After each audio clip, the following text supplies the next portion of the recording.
Good morning, Raptor Freaks. Lexi Outs here. It is Tuesday, and we beat the Indiana Pacers last night. Yeah! Big jubs in the chat, y'all. Big W's in the chat.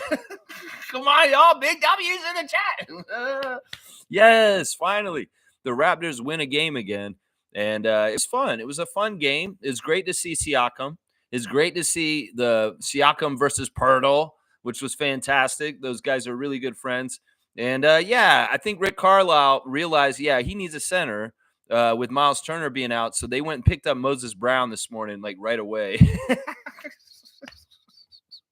I mean, I thought the Pacers weren't being serious when they showed up and start. I mean, in some ways, you could tell be feasting. I mean, what's been going on with Jakob the last couple weeks? He's had to face Nikola. He's had to face Anthony Davis. He's had to face Zubac. He's had to face all these really crazy big matchups. And then you're going to let him feast. Let him out. Yeah, craziness. I love seeing what happened after the game, too. Like, man, such good vibes on this team. The vibes are great on this team, whether they win or lose. But when they win, they're real good.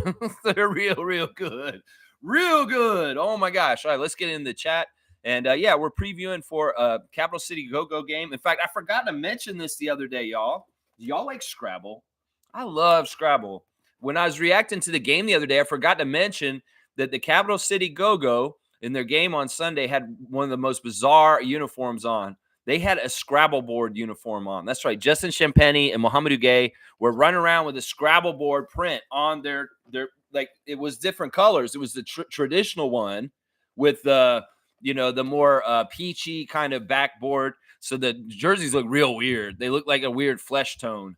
And then they have, of course, the triple word scores and the triple letter scores and stuff like that all over the jerseys. If you did not see them, they're worth checking out. But we're playing them again today also.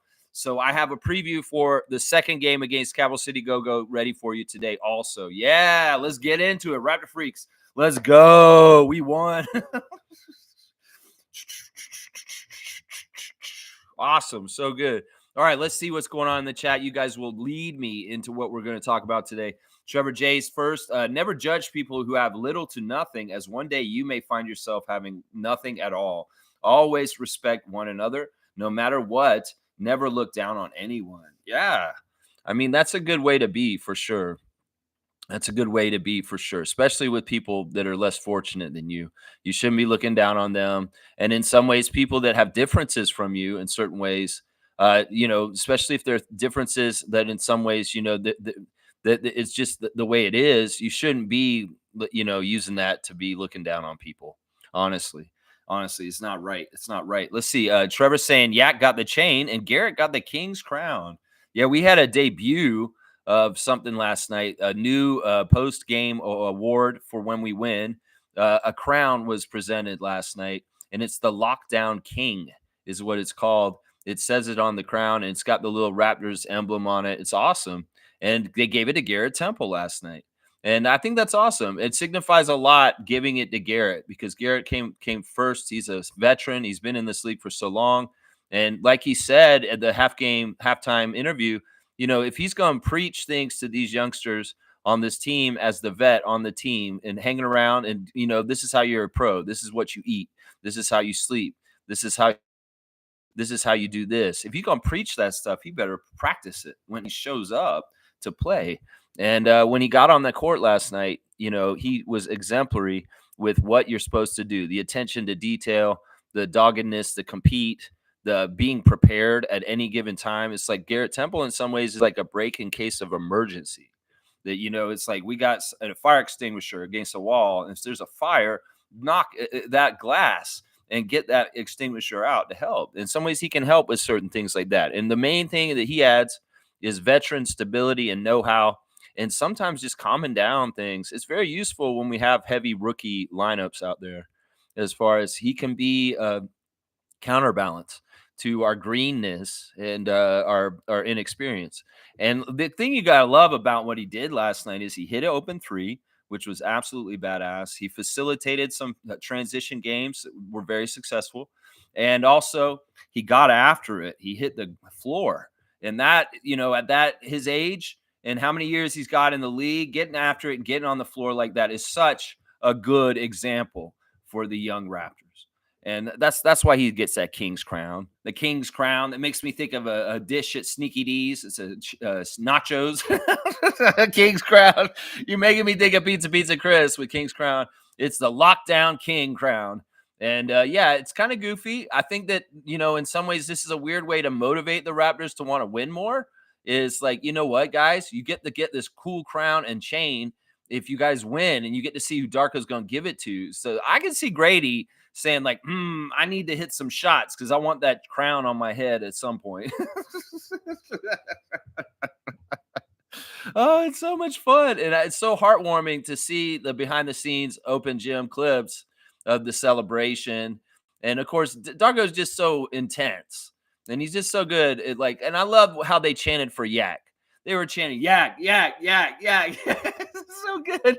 It's so good. It is so good. And man, Yak has been working so hard and so thanklessly and getting beat down and taking the punches and punching himself and coming out there. And, Karthika's come out with this tweet this morning saying that he is leading the NBA in offensive rebounds, y'all. He's got 66 offensive rebounds. And according to her, she gets almost 13% of all their missed shots go to Yak, get sucked up by him and either put back or something like that.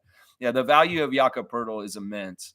And 20 million sounds like a great deal to me. In fact, in some ways, I wouldn't have thought this when Jakob signed the 4-year, $80 million contract he's on right now, that in some ways he's playing for a bigger contract right now, guys. In some ways, I was like, forgive me, Jakob Poeltl. I love you, man, but I thought your ceiling had already been hit. Oh, this man is out there doing Embiid and Jokic kind of stat lines right now. It's true. Seriously, it is fucking true. You go look at Jakob's stat lines from the last 10 games and tell me. And he's playing big time talent on the other side often. Not always playing against a 6'7" guy like last night, but very often he's holding his own and getting a double-double in there against the top centers in the league, if not putting up Embiid and Jokic lines otherwise, like he did last night. In the last 3 games, honestly, those are like Joel Embiid stat lines, and better rebounds. I mean, Jokic kind of stat lines. That's what I'm talking about. So let's have some pride in our big man. That's right. And stop talking about wanting to trade him. That value is in that contract. Seriously.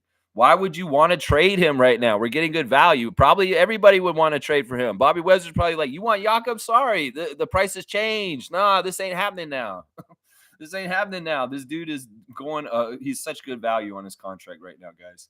He really, really is. Trevor's saying win, win, win, win, win. Let's go. There you go. And there's the emoticon heads all in a row. We'll figure this out with the emoticons. I was going to let Fiercey do it, but I'm, in some ways I'm so busy and I don't really feel like going through and figuring it out. And in some ways I might have to train her how to do it. And in some ways right now, we're just going to leave them dormant for a second, but we'll switch them in and out at some point. Right now, I just haven't delved into figuring it all out yet. Let's see. Trevor's saying Sixers and Wizards are at the bottom, 14 and 15. That's right. Because we got the win, we have 3 wins now. And 2 teams are still stuck on 2, and that's the Washington Wizards and the Philadelphia 76ers. And in fact, the Sixers had a lead against the Heat last night and blew it and ended up losing once again. So now the Raptors are not the worst team in the league as we were last week. We are actually the 3rd worst team in the league. And we are not at the bottom of the Atlantic Division, y'all. That's a fun thing to see. Nick Nurse's team is below ours in the Atlantic Division right now. Wow. I love that. Waking up and seeing that in the newspaper. That's so cool, man. Trevor's saying Yak and RJ looking like all-stars if they keep this up. Jakob Poeltl does look like an all-star. Seriously. I don't know who the top centers in the East are right now. Embiid has been hurt, so he shouldn't be even talked about, honestly. He hasn't been playing. Who are the top centers in the Eastern Conference? Because in some ways, Poeltl's numbers and the way he's playing and stuff like that, are all-star numbers. It's seriously. This dude's a double-double machine, and now he's going up at over 30 points in games, and he's dominating, and he's shooting at such a high percentage. Seriously, it's crazy. I should do the stars. Let's talk about it real quick since you brought them up. All right, let's go to the box score, and we've got number 1 star last night. You know what? It's not Poeltl for me. It's RJ, guys. RJ was so key in so many free throw line. We also saw RJ take over in the fourth quarter and carry us through very, very difficult, like coming back. Like Indiana's a dangerous team offensively with the people like Halliburton out there. Those guys can put points up really fast. In fact, they're known for this. And going into the fourth quarter, I was a little worried about things because they were showing signs of making a comeback and wanting to beat us right at the end with a heartbreaker. Rick Carlisle is a very, very smart coach, and there was a lot of danger in this, a lot of danger in this game.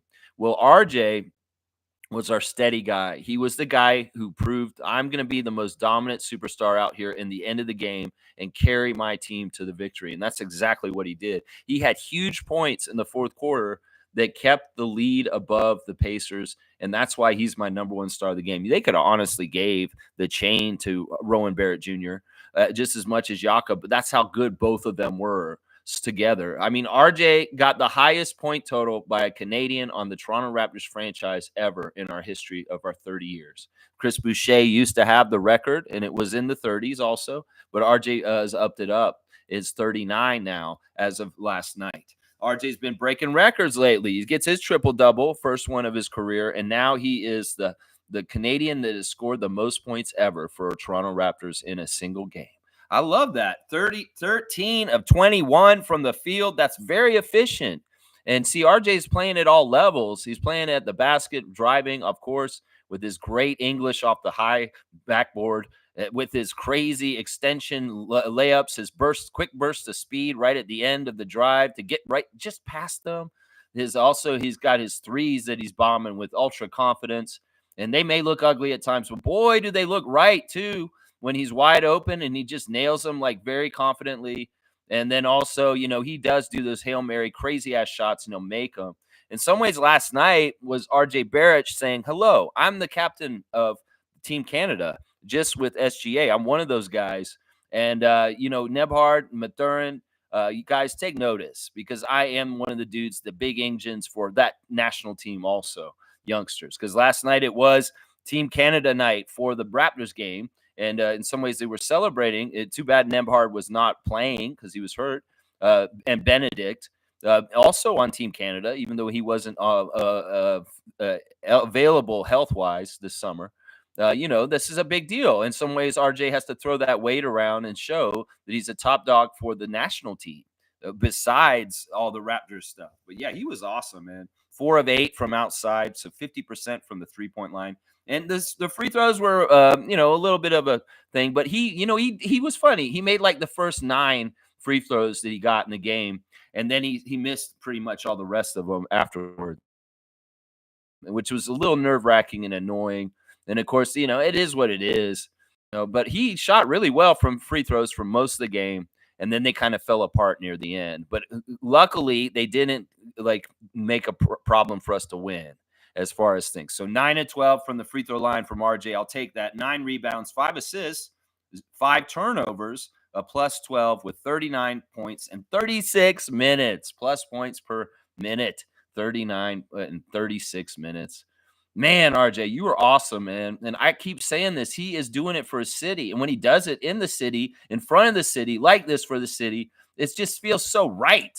Mississauga's finest out there doing it in front of the home crowd and carrying. And it's just a dream, man. It's a dream. In some ways, it's so nice to have a player like him that is confident and does this kind of stuff. And he's so young, man. He's only 24. Think about it. He's going to evolve and grow just like DeRozan has over his career and become more cerebral and understanding and more dissecting in the way he takes apart offenses. He's already doing it right now. And it just makes you understand this dude was the 3rd pick in an NBA draft.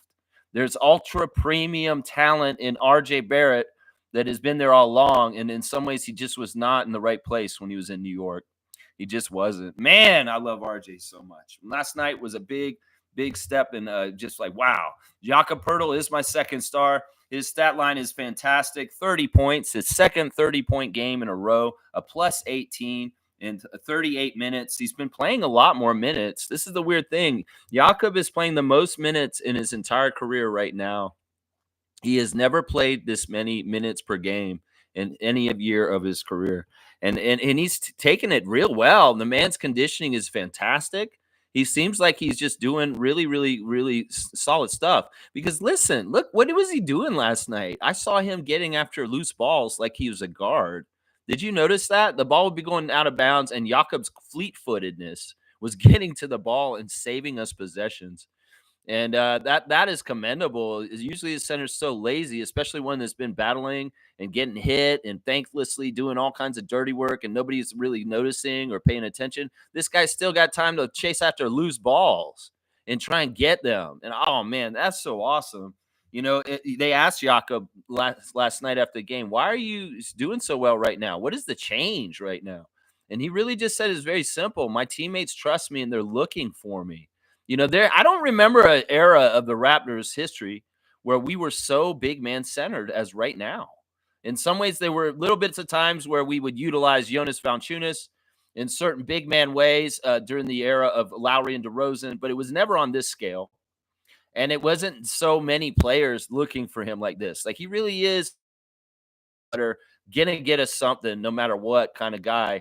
And the way they're looking for him and passing it to him, Jakob said, "This has never happened in my career where my teammates are trying to feed me so much," and he loves it. And in some ways, he also described that if this happens with him enough at regularity in the game, he can actually develop a rhythm and he can get into a groove like we've seen recently. I mean, some of this stuff is just dropping. The push shots are perfect and they just drop.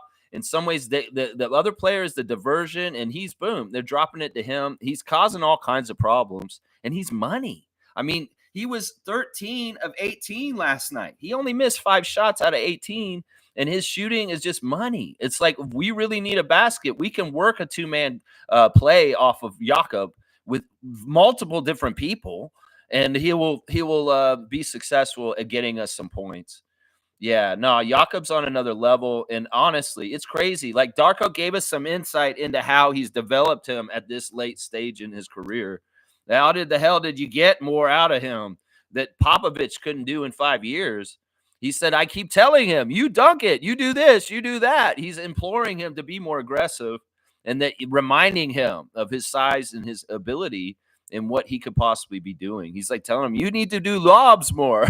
He's like, it's crazy. So Darko is encouraging him a lot, and the players really love feeding him. They're getting great assist numbers, and the plays are awesome. And Jakob's so money, so money. Jakob is giving credit to Davion Mitchell for being kind of the catalyst of this whole feed Yak movement that's going on right now. Love it. I love it so much. 13 to 18, 4 of 6 at the free throw line. So a couple of ugly free throws in there. 15 rebounds, 2 assists, 2 steals, 2 blocks, and 6 turnovers. A plus 18. Jakob Pertl, man, you're my hero, bro.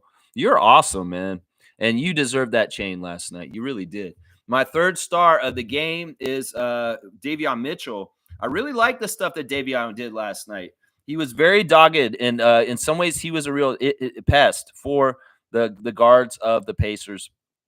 Really, really good, efficient game. 4 of 7 from the field. He hit 1 of 2 threes, 2 of 2 at the free throw line, 4 assists, 3 turnovers. So the assist to turnover ratio wasn't that good. 11 points in 33 minutes. Now, the thing about Davion is that the point differential is plus 26. He had the best plus minus of all the Raptors out there. So he was definitely having a factor in winning and doing the right things. He seemed like he was very in tune with the game, very plugged in, and he was on top of things. Him and Abaji are a very, very good defensive combo in the backcourt, doing a lot of crazy stuff.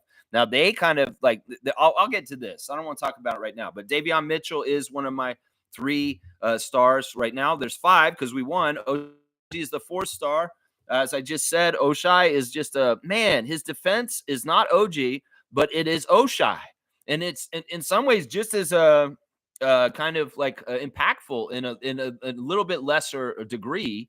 But man, Oshai really does tie up people like Benedict Mathurin and Tyrese Halliburton and all these tough scorers from the other side. I mean, Tatum and Brown on Saturday. This guy is a very, very good defender, and he's doing good things for us too. He's money on those threes in the corner too. 4 of 7 for Oshai, 2 of 3 from 3, 1 of 2 at the free throw line, 4 rebounds, 6 assists for Oshai. So he was looking for people.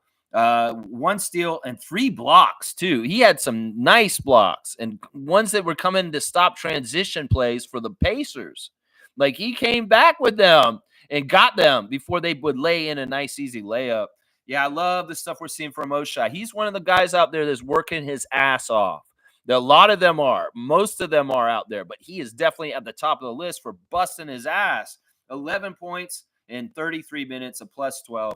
Yeah, I love to see it. I love to see it. My last star of the game last night, my fifth star, is Jamison Battle. I'm going to give Jamison Battle some more shine for being a steady weapon off the bench. 3 of 5 from the three-point range, 3 of 6 overall, 1 rebound, 1 assist, 9 points in 11 minutes. Jamison's money. And that one play where Garrett found him and he was wide open, he's doing a little sidestep right now to make sure that he's open, and it's fantastic. The confidence in that young man is amazing as a rookie, and he's a sure shot, just like Grady. And yeah, I just love seeing Battle get in there and do this stuff so far. He's been super successful at every level we played him at so far. Summer League, preseason, and now the regular season with the Raptors. This is the kind of shooting that translates to the playoffs, and it's just skill, top-level shooter. And that's why we need to keep him around. We really do. We need guys like Grady and Jamison on our team because a lot of teams have a lot of good three-point shooting, and these guys are our best three-point shooters for sure.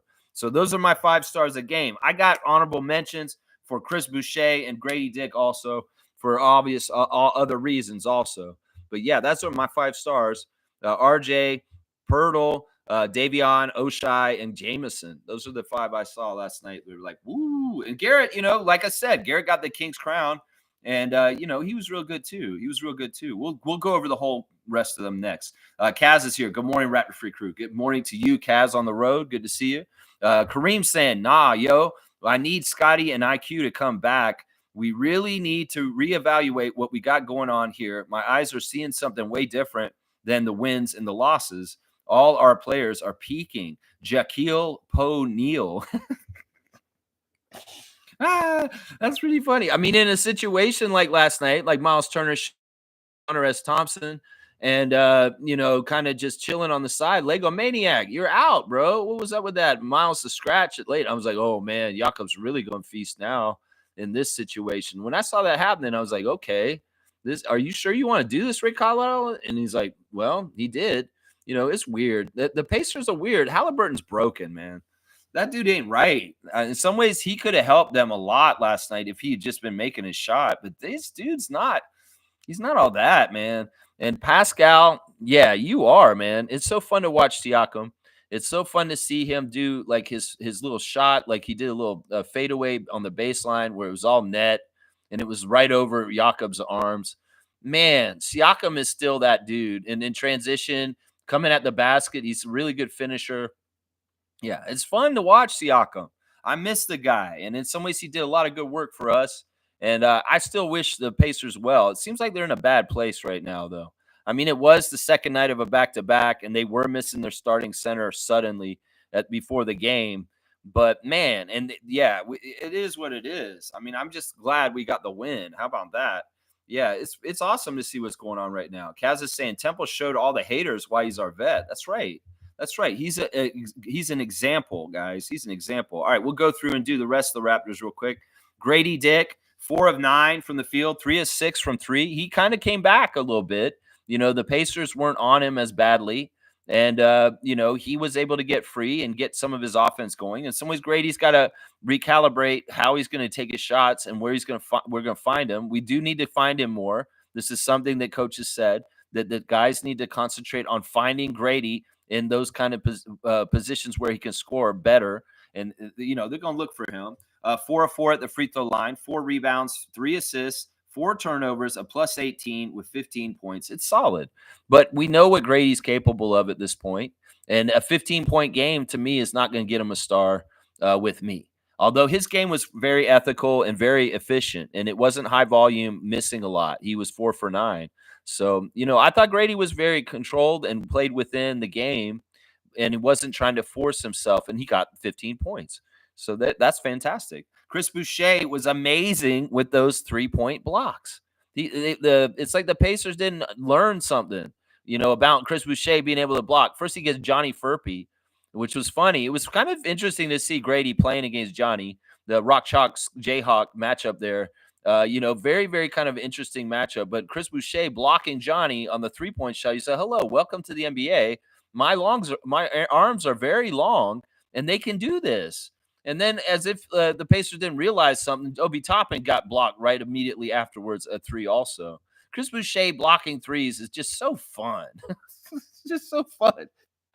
Isn't it fun? It's fun to see him block threes. And when he does two right in a row like that, I'm like, yeah, that's Chris. We love Chris. He's one of our Canadian dudes. And he even got a third block later. Yeah, 18 minutes, 2 of 4. He missed both his 3-point attempts. He got 7 rebounds and 3 blocks, 4 points for Chris Boucher.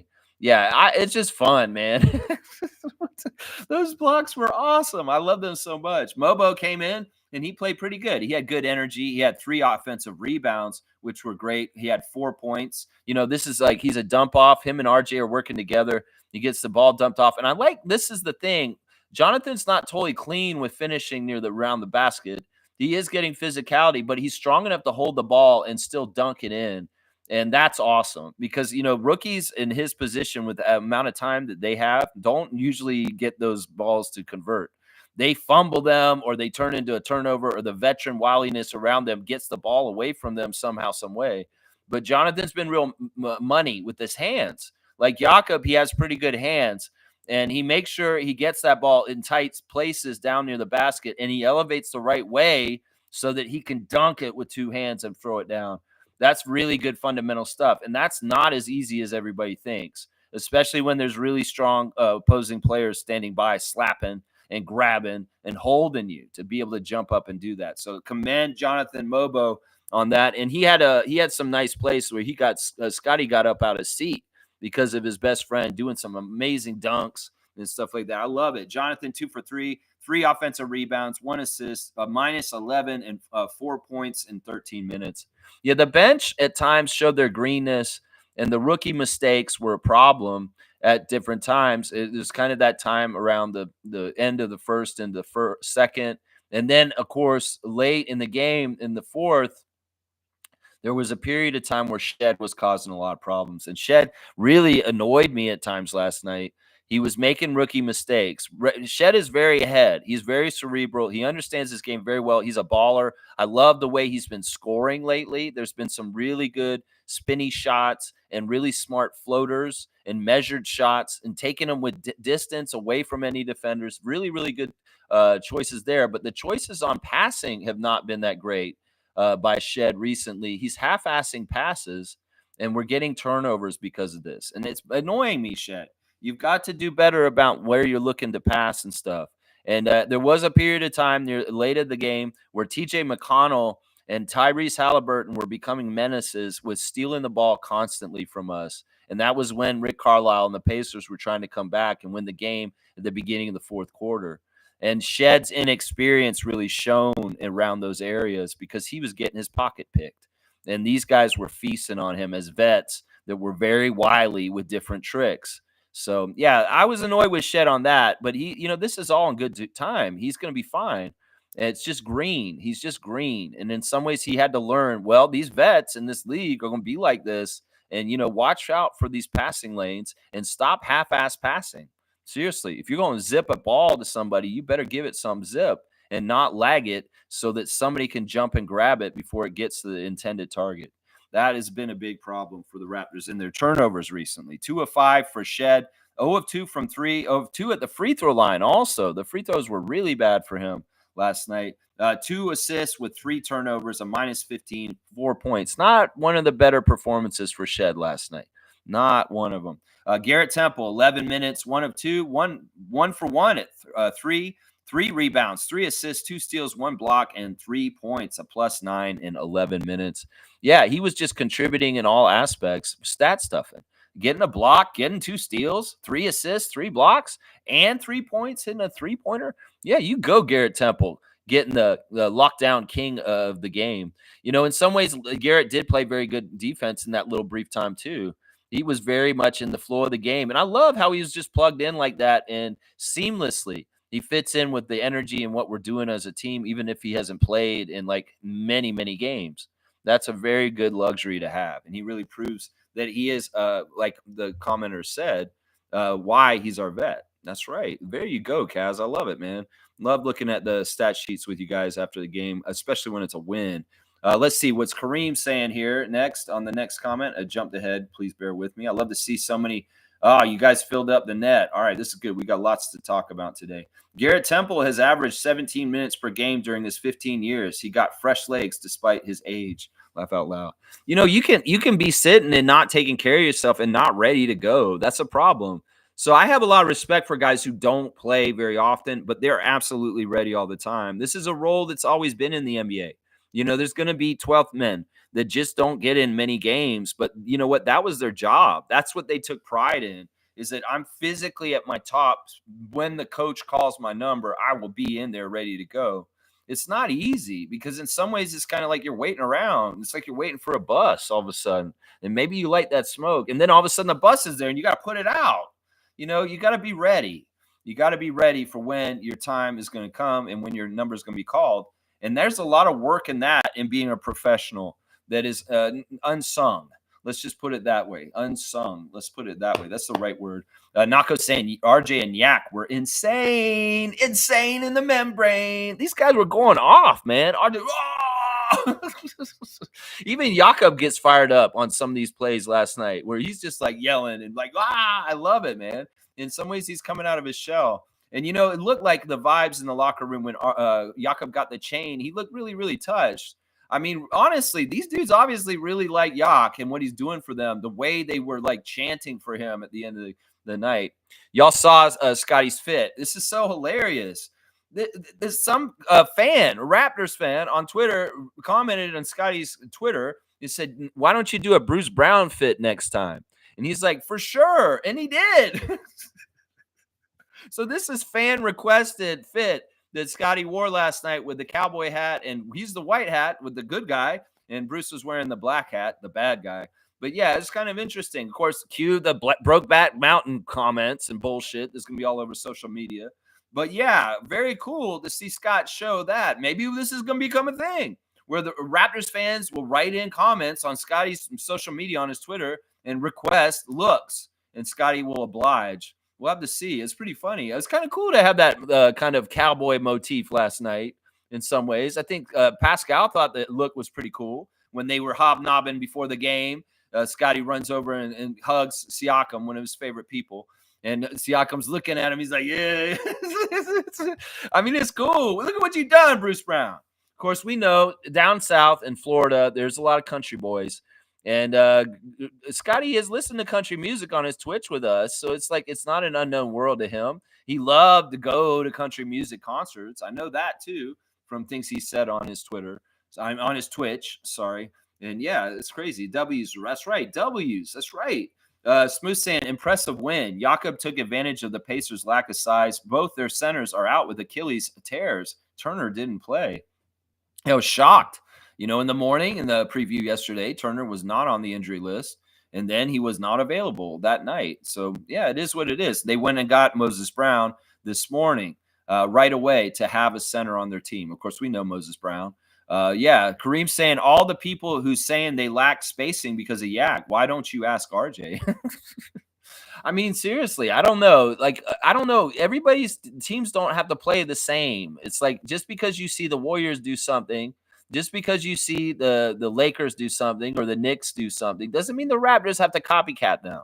Everybody can have different identities and different things. So you have different players, you have different personalities, you have different kind of feels to your teams. And just because one team's doing something with spacing or this or that doesn't mean we all have to do it exactly the same way.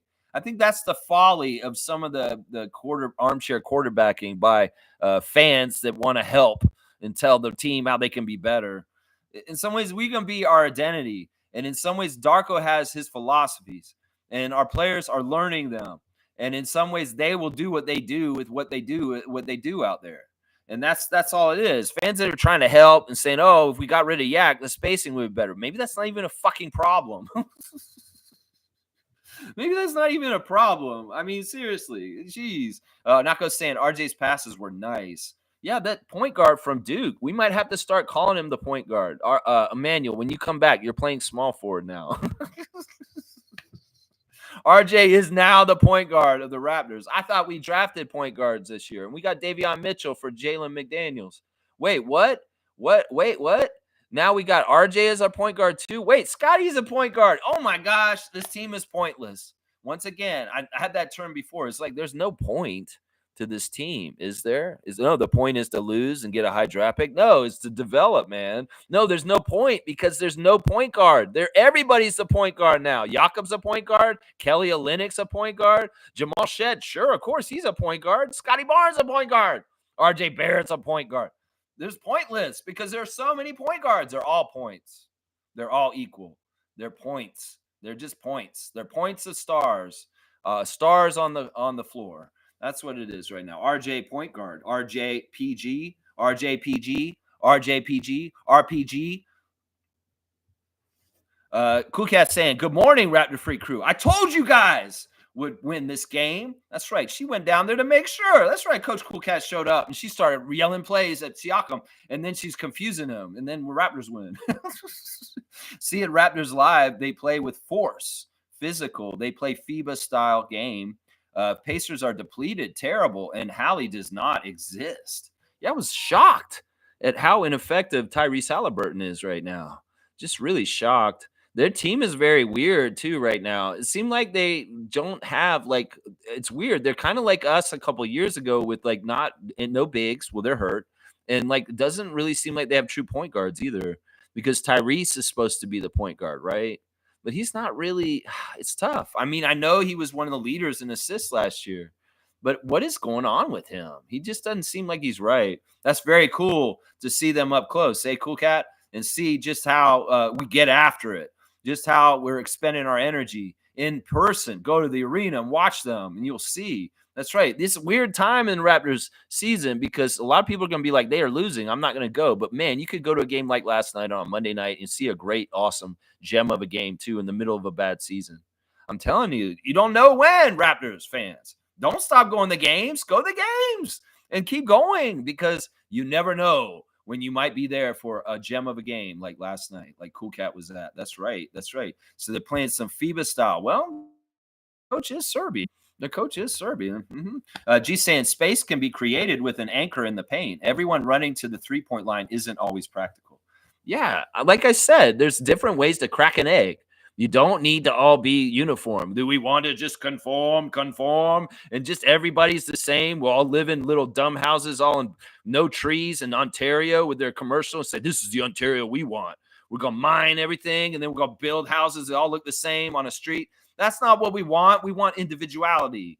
We want culture. We want difference. And in some ways, if Darko want to do what he's going to do, doesn't mean he has to do it like everybody else. Let him do it the way he's doing it because it's looking successful to me. Once these guys get their injuries past them and they come back, well, let's just see what we're doing since we're doing what we're doing already like this before they're back. I'm just saying. I mean, we don't all have to do the same plays in the NBA. Adam Silver, do you want all the playbooks in the NBA for all 30 teams to be identical? I mean, seriously, does anybody want that? No. And some people are saying the game's going awful because there's too many three-point shots, and it's ugly and it's stupid. They even had a clip with the referees talking about it. They had all the 30-year referees sitting around, people like Sean Corbin and Scott Foster and James Capers, who we saw last night, talking about how this is the biggest difference. Scott Foster's talking about, he's like, when I came into the league 30 years ago, they only took like 10 threes a game each team. It's so different now. And it was all about Olajuwon and Shaquille and them fighting each other and battling like that. He's going on and on about how the game went away from the big pivot and the years of Ewing and Olajuwon and Robinson and O'Neal to this crazy Steph Curry-induced world of barrages of threes and stuff. He's like, when you're refereeing, you got to look for different stuff. It used to be you're watching the battle of the big men down low with physicality and calling the fouls there. But now it's all outside on the three-point line. This is Scott Foster. I'm doing an impression of. He's talking about all this, how the game has changed. The game has changed. Smooth saying Sixers in deep trouble, man. They blew a 19-point lead last night. Whoa. Butthole face, look out. Oh my gosh, that is crazy. That is nuts. That's crazy, man. Jimmy saying, I really think if we came out healthy this season, we could be one of the top teams in the East, especially with how things have turned out in the East. I know a lottery pick will be nice, but I want to win. I'm with Jimmy on this. I mean, that's why I said I think we could get 38 wins at the beginning of the season on Brian's show, to the point, because I really did believe it. But once they got hurt, that changes everything. That changes everything. And I think Jimmy's exactly right. Look at how weak the East is. If we had been healthy and been going all right, we might have been near the top of the East and run around up there. Whether we stay there the whole entire year, I don't know. But once again, we got to remember this was schedule induced also, because our schedule was tough right now. This is kind of crazy. Actually, I was wondering about how many wins we'd have by the time we get to December. And I was like, man, I was kind of telling myself, we get 10 wins by then, we'll be awesome. And that's true. And that, well, we'll see if we get to 5 by the time we get to December or something like that, or more. It's just, man, it's tough. Jimmy, it's tough to say. The East is weird right now, and we probably would be near the top if Scotty and IQ had missed any games. Maybe that's a woulda, coulda, shoulda, though. Smooth saying they've got too much talent. They should not be bad like this. The Sixers. I think it's Paul George, bro. I think it's Paul George. I think that dude just brings something with him that's not. There's some energy around him or something. I think that's what it is. I think also the honeymoon's over with old butthole face. I think that with this losing, it's very, very damaging. Sixers fans can get very angry. And yeah, they'll start turning on people. And of course, Embiid's been acting like a butthead already this season with some of the things he's been doing and saying and stuff. And well, it's their team, man. It's not ours. Thank God. Thank God. G saying, I watched Nick's press conference and it sounds familiar. He might want to be fired at this point. Holy shit. So this is another situation where the shit is really smelling really bad in the room and Nick is asking to be excused. Wow. What is going on here, Nick? Is this something to do with how you're coaching or something, that this kind of shit comes to this point? Like, I could get this, man. I thought that the idea of Nick Nurse working with Joel Embiid was a funny idea in the first place, considering the animosity they had already shown each other in a lot of different ways. It sounded like that Joel had capitulated just slightly to get used to the idea that Nick was going to be his coach, and not that really like that natural or maybe even wanting, but yeah, okay, we'll try him. He has a championship, and this is what we want, right? Well, you get to this point with this kind of stuff. In some ways, if you're not really that warm and fuzzy with each other in the first place, well, you know what can happen. This is so crazy. Who would have thought our doctors of basketball, Dr. Nurse and Dr. Griffin, would have such a hard time? You know, that astrology guy on Twitter that does the signs. He looks at the teams and the players and their astrology signs and says whether they're good fits or not. He actually said he did an analysis on this, and he found that the Bucks were a way better fit for Nick, astrology wise. That he should have been there with Giannis coaching their team instead of going to Philadelphia. Of course, the astrologer doesn't understand the prior relationship of Daryl Morey and Nick Nurse. And the reason why Nick Nurse went specifically to Philadelphia is because of that. And that also this was all orchestrated the year before his last year with Toronto. That it was all a mirage and a sham, the final year of Nick Nurse coaching the Toronto Raptors. It was all to get to Daryl Morey in this situation. Well, this is just another weird NBA karmic tale. Is this just another thing like Alvin Williams saying, ball don't lie, when a technical free throw rims out after unwarranted technical? I don't know. You tell me. I could be Robert Stack and say unsolved mysteries, the mysteries of life and how it circles around and comes back at you. In fact, this is what Leo's saying this morning, guys. Life is a boomerang. What you give, you get. Is that the lesson for Nick Nurse this morning? What you give is what you get. Wow, this is crazy, man. What a development. What a development at this point. Stargate saying, good morning, Raptor Freak family. Gotta hand it to Raptor Freaks like Cool Cat and Blackhawk, who can be on these X spaces after games and suffer through the myriad of nonsensical takes by some of these so-called fans. Enough patience. Yeah, anybody who's in the spaces with Zazu and all the other things that are going on in different places after games. Yeah, people are crazy. People, anybody can have an opinion, and they're putting it out there. And some of these opinions just aren't educated. Some of these opinions are delusional. Some of these opinions are really just voices of tortured souls that are just getting one place to just echo something out. And oh, I got somebody to like or comment on what I said. It's that kind of bullshit. And in some ways, I look at it all as a waste of time at this point. I love that you guys come here and we interact here, and your comments are quality. Your opinions are educated, and a lot of stuff in other places. I just don't go there anymore. I used to. I used to go all over the place on social media and read everything that people were saying about the Raptors in different places. And if I had to step in and say something on their behalf, I would. But now I'm just like, there's too much. And I'm just like, I can't do this. And that's true. They should be commended for this. You want me to give dunks to Cool Cat and Blackhawk for their work on social media propaganda to help the team? Yes. Yes, I will. Yes, I will. I'm going to give them both 10 pointers right now. 167 for Cool Cat. And Neil, you're getting a 10 pointer also.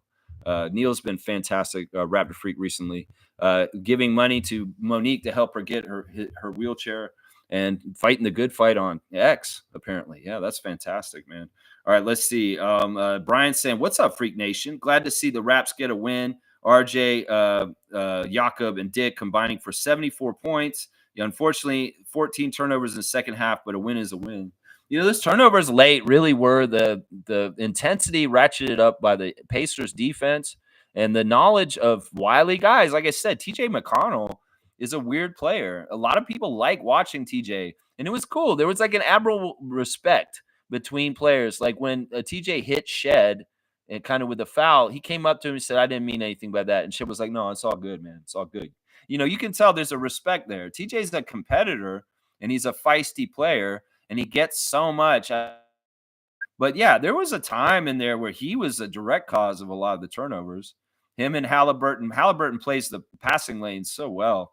That's one of his strengths. That's how he gets his steals. Is he really telegraphs what our system is and where the pass is going to go, and he gets in there and grabs it in transition down the court. So yeah, a lot of the turnovers I give to those two individuals right there doing what they do. Fiercely saying, "Good morning, fam, and happy Tuesday. Such a fun game to watch yesterday. RJ went off, and Yak is amazing. I will say it again. Those who wanted him traded are so clueless of his impact." I mean, I don't want to be redemptive and saying, like, yeah, I've been standing for Yak this whole time against a lot of you Yak negative ninnies. And I'm not talking about the Raptor freaks because they stand with me. I'm talking about the other people out there, the ones that were alluded to in a prior comment just recently. Yeah. Yeah. I mean, seriously, listen, Raptors fans. If you really want to talk Raptors and be around Raptors stuff every day, 9:30 right here, we can talk about it. We'll get it all figured out. And you can be educated and in your ways of understanding what's going on. You don't have to be so silly and stupid and uneducated with your views on Jakob Poeltl from a year or two ago. And you can understand what's happening now. And once again, Raptor Streak and the Raptor Freak family look like they know what they're talking about because it comes around and there's evidence like this. That's right. That's right. Someone's saying Tyrese Halliburton looks like a broken man. He looked out of sorts. Yeah, it's really weird. I want to look at his stat line real quick and break it down real quick because it was his shooting was horrible, man. Shooting was horrible. 5 of 18. So in some ways, he didn't even take as many shots, but probably because he was missing 2 of 9 from 3. There's one spot where Grady hit a 3 and it was a badass 3. And then Tyrese came down and did like a responding 3. And then it looked kind of like he had his swagger back for a second. And I was like, oh, crap, don't get his swagger just because he's trying to have a little 3-point shootout with, Grady and Jameson. No. Don't get Tyrese into all-star weekend mode where he might think he's in a 3-point shootout and all of a sudden he starts bombing threes. So in some ways, it's like Raptors maybe don't shoot so many threes because we don't want to get the 3-point line juiced up for them because we know if Halliburton gets rolling, that's a problem. Yeah, he had 3 rebounds, 4 assists, 5 steals. That's what I'm talking about right there. Him and McConnell had 10 steals together, 5 each. 2 blocks by Tyrese also. A minus 15 with 16 points. Yeah, something's wrong there. Something's wrong. Somebody commented in our Facebook chat last night that since he's been hurt last year, he has not been right. I think that was MJ that said that. Fiercely said that. Yeah, interesting. Good win. Seymour Pape saying good win on our way up. We're on our way up. Yeah. Yeah, I love it, man. Let's Minnesota. We're going to play them Thursday. So tomorrow we have a Wow Wednesday, guys. And then Thursday's our next preview. So yeah, we got a 2-day off, and then we got 2 days off again after that until our next Raptors game. I think is it Sunday? No, yeah, we got 2 days off. They're not playing on Saturday; they play Sunday. So we're next two games are Thursday and Sunday, and these guys get some good rest. This could be very good for our injuries and Raptors coming back sooner. All of a sudden, because we're kind of not on the road and having so many games condensed together, so we're getting some time off right now this week. It's very very good. Nako's saying Lopez, Mobley, Vucevic are having good season. Yak is probably a top 4 center this season. You could probably argue top 3. Yeah, Lopez with Milwaukee, they probably say the same thing about him as they will say about Jakob. The records are horrible. I don't know. The voters in some ways decide this, but then again, they're voting positionless. They could absolutely disregard the center position and not even put a center in and just put all guards and forwards in. There's a lot of different ways this could go. Maybe the coaches will be like, yeah, Jakob has been so sensational. We're going to put him on the all-star team ourselves on the bench. Who knows? Vucevic? I didn't know that Vucevic was doing that great. Mobley, whatever. He gets canceled out by Jared Allen. So don't even bring him into the all-star argument. Seriously, Evan Mobley. I mean, I know that they're perfect record right now, and they're top of the league, but still, I don't give any shine to Cavaliers, especially Evan Mobley, man. That guy doesn't need an all-star. Scotty's all-star. How about that, Nako? How about that? Seymour's saying too much laying up with them snow bunnies. Too much laying up with them snow bunnies. What are you talking about? You're talking about Seymour, Tyrese, Snow Bunny, Halliburton. Oh, that's what's wrong with Tyrese. Oh, yeah, I've seen some of these videos and stuff. He was at a game recently, and he was with Caitlin Clark and another WNBA player and stuff. And I don't know, this whole thing, like talking about snow bunnies and stuff like that. I mean, I don't know where this is coming from, culture and stuff like that. It's silly. In some ways, it's like it's because they're white girls. They call them snow bunnies or something like that. I mean, they're just women. It's men and women, and I mean, I don't know. In some ways, why do we got to make a big deal about their race? In some ways, we could talk about this with the Scotty Barnes baby mama stuff too. It's like snow bunny. That's a weird term in some ways. It's a weird term. I don't know. Should I be offended as a white man? I don't know. I don't know. I don't know. I don't think I am. I don't care. But it is a weird kind of thing right now. Yeah, Kaz is laughing about it though. Stargate saying, "Laugh out loud." Seymour, you listen to too much Umar Johnson. Yeah, I don't. Is that somebody who's talking about snow bunnies all the time? Either way, Seymour wanted to say snow bunnies. Snow bunnies is fine. I mean, in some ways, I'm not. I don't know. In some ways, I'm wondering. Like, I want to think about this more. No, I don't think it's a problem. It's not a problem. Cool Cat saying, FIBA RJ showed out last night. Showed why he's above Maturin on Team Canada. He carried.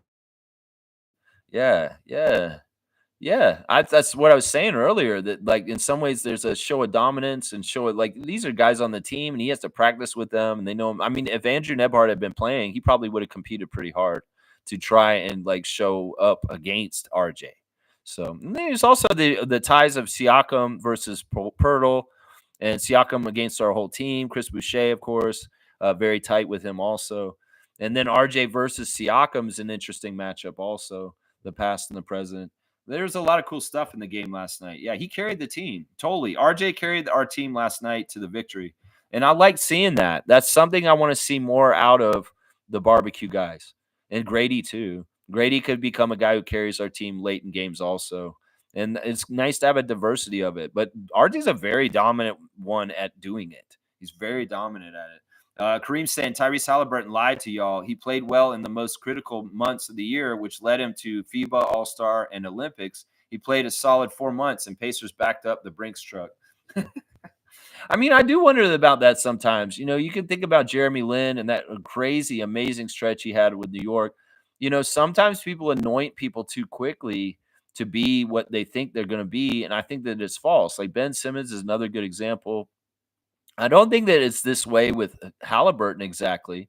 I think that he is a top level shooting talent. It's just that because of the nature of that being his talent, well, if he's not in the middle, if he's having a shooting slump, he's having a hard time. Well, this is what happens, and that's kind of the difference. I mean, some people would say, well, if you're such a top level superstar and you're supposed to be a top player in the league, you should have a lot to your bag so that even if you're not making your shot, you're helping and contributing in these ways.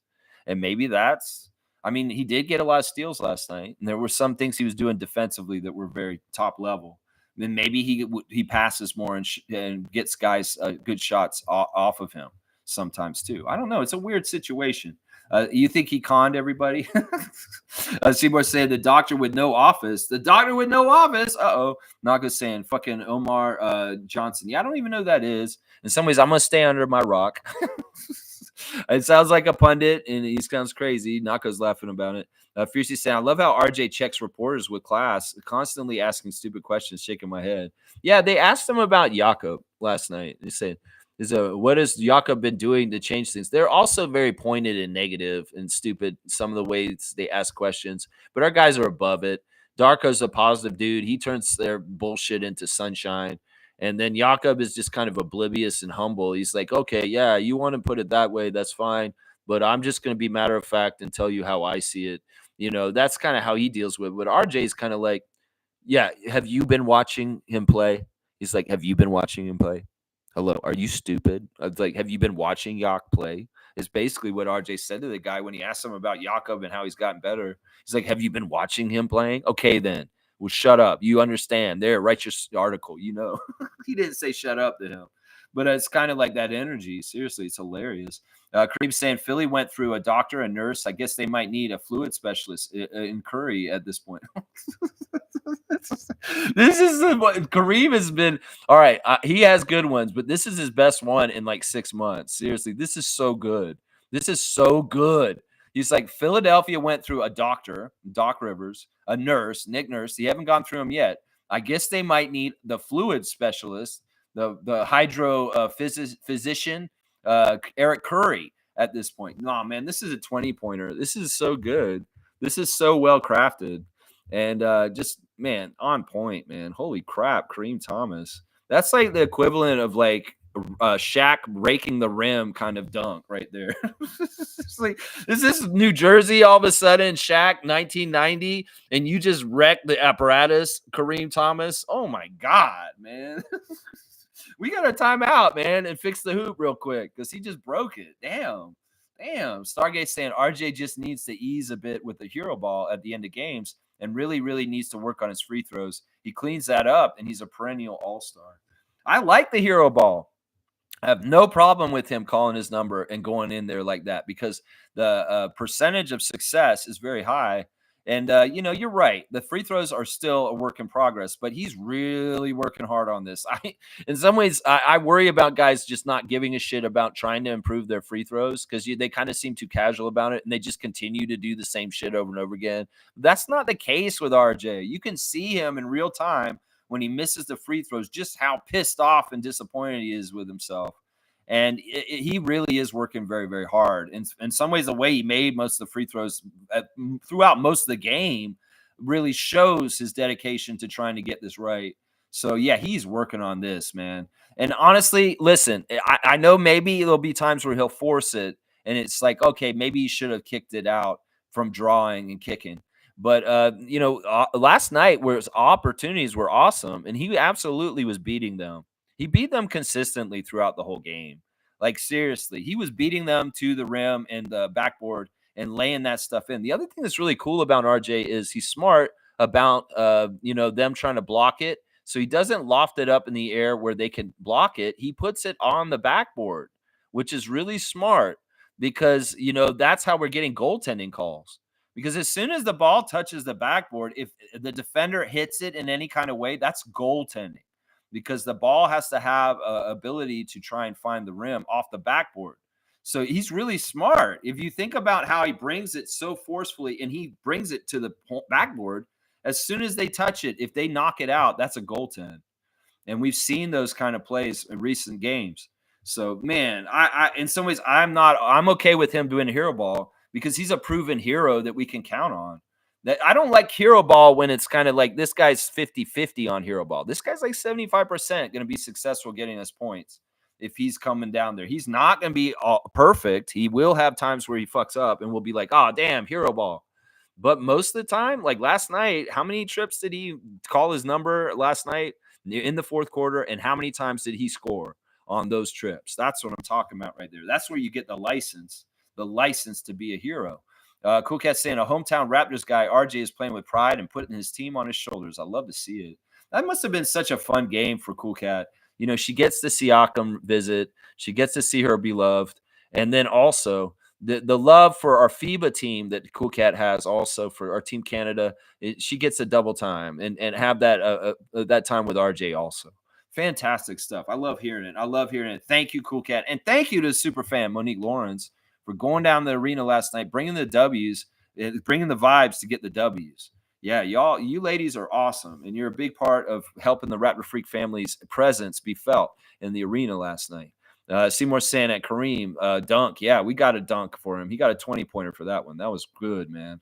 Kareem saying, Stargate, he is allowed to play hero ball until the heroes come back. Nobody else is going to take these shots. Might as well be him. Yeah, I have way more confidence in him doing it out of anybody. We don't want Davion Mitchell trying to get it, right? No, that's not the right option. Grady is still green, and in some ways, these high-pressure situations are still learning experiences for him. So he's not as money. He's not going to be as dependable yet, as evidenced by when he tried to win the Detroit game the other night.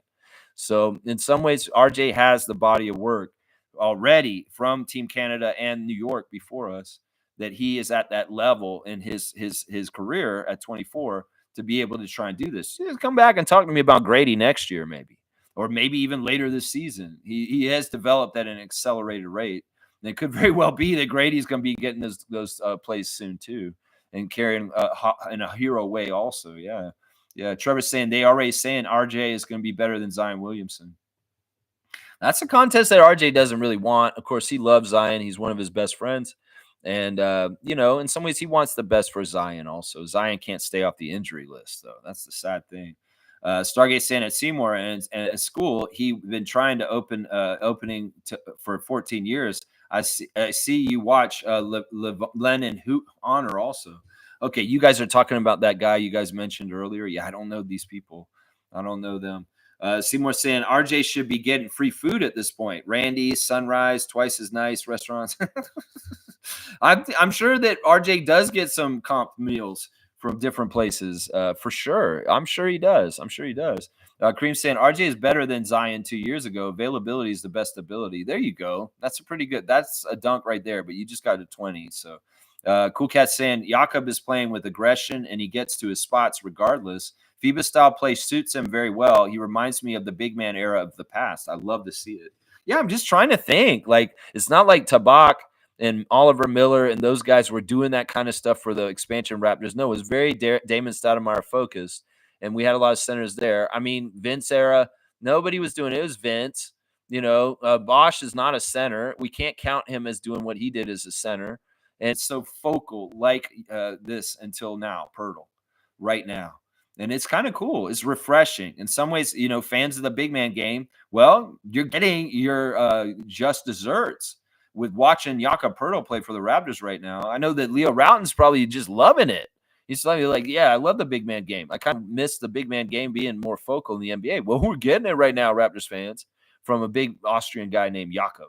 And I love it. I love to see it too. I really do. Yeah, laughing at Stargate. Let's see. Blackhawks saying, I'm with Stargate with the end of the game. Great for the score, but what is better is getting our young players involved. Well, he didn't totally just call his number. There were times where he passed it out. He did find other people. I mean, it's not like RJ didn't have any assists last night, right? He had assists. He had 5 assists. So, listen, he can be that threat to pass. People scout him and they see the triple-double and they say 15 assists for RJ. Maybe Rick Carlisle was like, you know what, maybe we need to guard him for the pass. And, they laid off him. And that's why RJ went scoring more, because he's feeling what they're doing with the defense. And maybe they were more worried about him passing. I don't know. There's all kinds of different ways that the water could have flowed this way. I think that him calling his number and going after them over and over again was badass last night. I had no problem with it. In some ways, this doesn't have to be like socialism, communism, and everybody's got to feed their mouths. In some ways, this is a place where I'm okay with somebody being absolutely dominant and just taking over the game and carrying. Now, in some ways, if he's failing, if he's getting blocked out, if he's not getting it successfully converted, yeah, this is a problem. But if it's not that way and he successfully carries and we win, We shouldn't be worried about this. We shouldn't be worried about this. Yeah, boom goes the dynamite. There you go. Jimmy's saying, who else is a reliable bucket getter on our team at the moment? All of them are on the bench. RJ can go to work, and if I'm not mistaken, dude just had 15 assists the other game. There you go, right there. Pope of positivity, echoing what I'm saying, but he said it way before me. So, and I didn't see it till just now. So, right minds thinking alike right here. Fiercely saying, we know team scout RJ and Grady. Soon they'll do the same for Oshai. His corner three is money. Well, that's why, in some ways, look, Grady's not ready to do that level of when the focus is on him so much like RJ is. RJ's had this before. He's had a few years where he may be a key guy that defenses are trying to stop. So in some ways, that's part of the reason why he should be carrying right there, the experience of being a focal point of the other team's defensive plan. Seymour saying, Lex, that should be on a hoodie. My D ain't OG, it's Oshai. My D ain't OG, it's Oshai. Yeah, I like that. You want to put that on a hoodie or a shirt? Say, my D ain't OG, it's Oshai. The Oshaiitis is something. It's real. It's becoming more prevalent in the symptoms. You can see it better. In some ways, you're starting to see it on the court more. The malady that is Oshaiitis of like holding people down. I'll start looking at the people that he guards more with what they're doing, and maybe Halliburton suffered for it last night. That Halliburton had some Oshaiitis. It wasn't just that he was a bad shooter. Maybe Oshai was giving him the itis, is what we're saying right now. That's right. Oshaiitis. That's right. Wait, pause. What? Let's see. Smooth saying Abaji's looking more advanced than I thought. Wow. On both ends of the court, too. It's like they're feeding each other. And it really is that, he stopped trying to do what he was trying to do last year, where he was trying to be really mostly a jump shooter. He hits threes, corner threes, but that's not really like he's a transition player. He's a really good guy going to the hoop. And that's opened up for him. Last year, he wasn't getting chances to get lanes to go at the basket. And that kind of hurt his offensive game when he first showed up on the Raptors last year. Well, Darko saw his skill set and he said, all right, we're going to figure this out. And this is your action that I want you to do more often. And boom, he's doing it. And we're getting to see, like, I love that little layup Oshai did. He's kind of goes past the basket and he flips it up with his left arm over his shoulder and he makes it. Like, he's very savvy at finishing, like RJ, when traffic with defenders around and making sure the ball's going to go in the hoop. We have a few guys like this. Like Chris is like this too. He can get a hit and a lick on a transition play and still finish and get the ball to drop through the hoop. Oshai, RJ, Chris, they have this in common. They really, really do. Yeah. Nako's saying RJ probably shouldn't play hero ball, but I want to keep my judgment on his habits till when Scotty gets back. Oshai's stats aren't a whole lot worse than OG's when OG was Oshai's age. Every Raptor showed up. Oshai's scoring better than OG right now. OG wasn't that great of a scorer until like maybe his fourth or fifth year. So Oshai's in his third year, and I feel like Oshai's scoring better than OG did at this stage in his career, from what I remember. I may be wrong, and you guys could look up the stats and say, fact check, Lex, you're wrong. You're wrong. That's not exactly right. That's right. When Scotty comes back, then we're going to see it mixed up. It won't be just RJ spammed. RJ. No, there'll be Scotty, RJ, Scotty, RJ. Maybe a little Quick. When Quick comes back, of course, Quick, RJ, just play the three BBQ and just say the Q here, Barnes here, Barrett here, Barrett here, Barnes, Quick Q. You can go bouncing around between those three guys. And there won't be as directly just a Lou Williams give him the ball at the end of the game, Dwayne Casey, the year that we had Lou Will on our team, Fiercely saying Halliburton hasn't been the same since his injury last season. Spicy P continues to consistently put up numbers. So happy for him as he cannot be targeted or blamed when the Pacers lose. Yeah, and Seymour saying Lex said playoffs. I'm all in. Yeah, who knows? I mean, the East is weak, man. We could do that. Siakam last night, 9 of 20, 1 of 3 from 3, 6 of 8 from the field, from the free throw line, 10 rebounds, 5 assists, 1 steal, 0 turnovers. Siakam, 25 points in 39 minutes. The leading scorer, Mathurin had 28.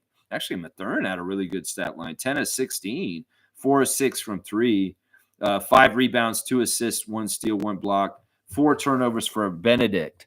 Wow, yeah, that's interesting there. Let's see the team stats real quick.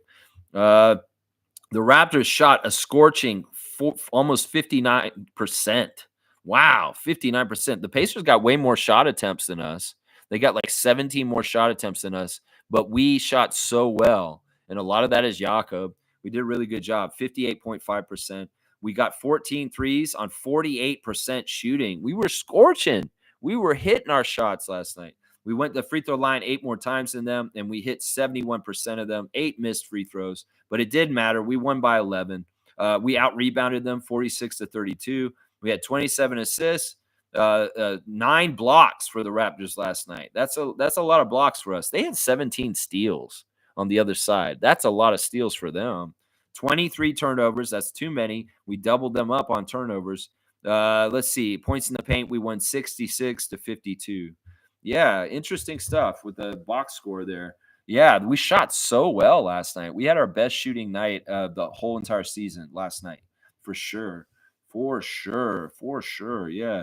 Jimmy's saying when IQ and Scotty are back, I think RJ should be the third option, but until then, let it fly, RJ. Yeah, I'm going to disagree with this and say that I think RJ is going to continue to be the number one option. Scotty is a facilitator, and so is IQ in a way. It could very well be on certain nights IQ takes over and he closes out the game with some hero ball. It could very well be that Scott is, but I'm going to tell you right now, it's most likely it's going to be RJ or Grady even, and then maybe IQ and Scott after that. I mean, in some ways, Scotty has not really shown this aggressiveness to want to be this guy to carry us. At times he has, and he has done it. But also at times he's very fine with being the guy who's throwing the pass to set the guy up that's going to make the shot. And that's part of the way these blocks fit, like a survivor puzzle on that game show. You got to fit all the puzzle pieces together. They fit. Well, in some ways, the way it fits is Scotty's passing to RJ and he's making the shot. And that's kind of just like the natural of it. And we'll see. We'll see how it is. I mean, I love Scotty to develop into like RJ, where he wants to play hero ball and he absolutely carries us with dominance on the offensive end. But the way he is in his personality and the facilitator, the point, Scotty, it's almost like he enjoys more the pass and getting the other guy to make the shot. And then, or maybe he's going to make the defensive play that helps win the game also. So, yeah, I don't know. I don't know if this is going to happen. I think RJ is just the natural first option in clutch situations because he's, once again, very successful, very, very successful. Kareem saying at Jimmy, I agree with you. RJ has been our best distributor and best point getter for now. I'm letting make decisions no matter what part of the game we're in. Yeah, he's our most talented player, and in some ways we need to let him be our superstar right now. But it will be murky and cloudy when the other components of barbecue come back. And we'll just have to let it naturally be what it is. These guys get along really well, and they like each other a lot. There's no pecking order. There's no kind of defined rules for sure. And in some ways, we need to allow it to be a Morpheus kind of job role that's kind of shifted around in different things, in different ways, situations on any given night of the schedule. And that it shouldn't just be like, this is our designated go-to guy at the end of the game. No, it shouldn't be like that. That's too easy to scout and to prepare for. We need to keep it ambiguous so that it's better for us strategy-wise for Coach Darko and what he's dealing with coaching against other coaches. So, yeah, we can't just designate this role and say, this is you, man, because that's no good for us. That's no good for us. Infamous saying, salute, freaks. I said yesterday that we had a good chance of winning this game due to how horrible the Pacers' defense is. They play some of the worst defense as a team. That could very well be a big factor in why we shot 59% from the field last night. Yeah, good to see you, Infamous. And you called it. You were right. You were right, especially they don't have no Miles Turner. Yeah, that really made their defense bad last night. Pacers coach using equal opportunity offense when they are missing 7 core players is crazy. Laugh out loud. Hallie is broken since the injury. He was mad pounding his chair in frustration. Laugh out loud. That's cool, Cat. Yeah, she saw it up close in person in the arena. Carlos saying Scotty has to be in a cowboy getup from now on, undefeated in Cowboy Scotty era. I mean, seriously, Scotty said he'd shave his head to get a championship for the Toronto Raptors. Maybe he will wear a cowboy outfit every single time now if there is some sort of winning with this. Now we're playing Minnesota in the next game here in Toronto, and well, we'll have to see if we get the second cowboy look by Scotty, and maybe there is something to this. I don't know. Maybe there is. It's weird. I'm wondering when we're going to see our city edition jerseys, Raptors. When do we get to actually see the Vince Carter logo jersey on them? Is it just too popular? Then the NBA is kind of like telling us, you can't wear them. They're too popular. They're selling out. and you can't wear them actually and like promote them. That's bullshit. You know, winning too many awards is the best City Edition jersey, and we can't even fucking wear them. When are we wearing them? When are we wearing those City Edition jerseys? They're going to make jerseys in the G League with a Scrabble board on it. They better let us wear those Vince Carter dunk jerseys. Damn it. You had some crazy serial killer, I kidnapped your daughter postscript from Miami Heat jerseys a couple years ago. Like they had that crazy typewriter that had all the different letters. Like, we have your daughter at the zoo and we will kill her if you do not send us $2 million by midnight. You know, you let them have that stuff. Where's our jersey? Why aren't you letting us wear our City Edition? Raptors, let this be on the jersey. The City Edition jersey. We want to see them wearing them. We were supposed to wear them last week when we had the purple court. Why did we not wear them? We want our City Edition. On behalf of the Raptors Nation, I'm saying we want our City Edition on the court and watch our players playing it. Why have we not seen this yet? This is weird, man. This is weird. There's something weird going on with that. That's right. Fiercely saying Temple is a true professional. Showed us he can still contribute to winning basketball. I also appreciate RJ giving him props at the post-game pressure. Yeah. Honestly, in the middle of the game, RJ was really dapping Garrett, and everybody was so proud of him. In some ways, that's what we're saying. These guys are all for one for all, and they're celebrating each other's victories. And the story of Garrett Temple and what he brings to the team, and for them to see it all like that, it does mean a lot. It does mean a lot. And Jacoby Walter and Street Clothes can say, you know, Garrett's been teaching me so much this whole season, and there, he put it into action on the court. And that reinforces that what his instruction is saying. Well, look, it works, rookie. So, yeah, be like me, my guy. Be like me. I'm wearing the crown tonight. That's right. Be like me. If I could be like Garrett, I want to be like Garrett. I want to be like Garrett. Yes, we're saying Mathurin was extremely physical with Grady last night. Big man D, learning and getting better. That's right. That's right. There's different levels of physicality in this league. That's why when I say something like this about Grady Dick when we drafted him, I'm worried about how he'll take the physicality, because I look at his body. He looks like a little boy.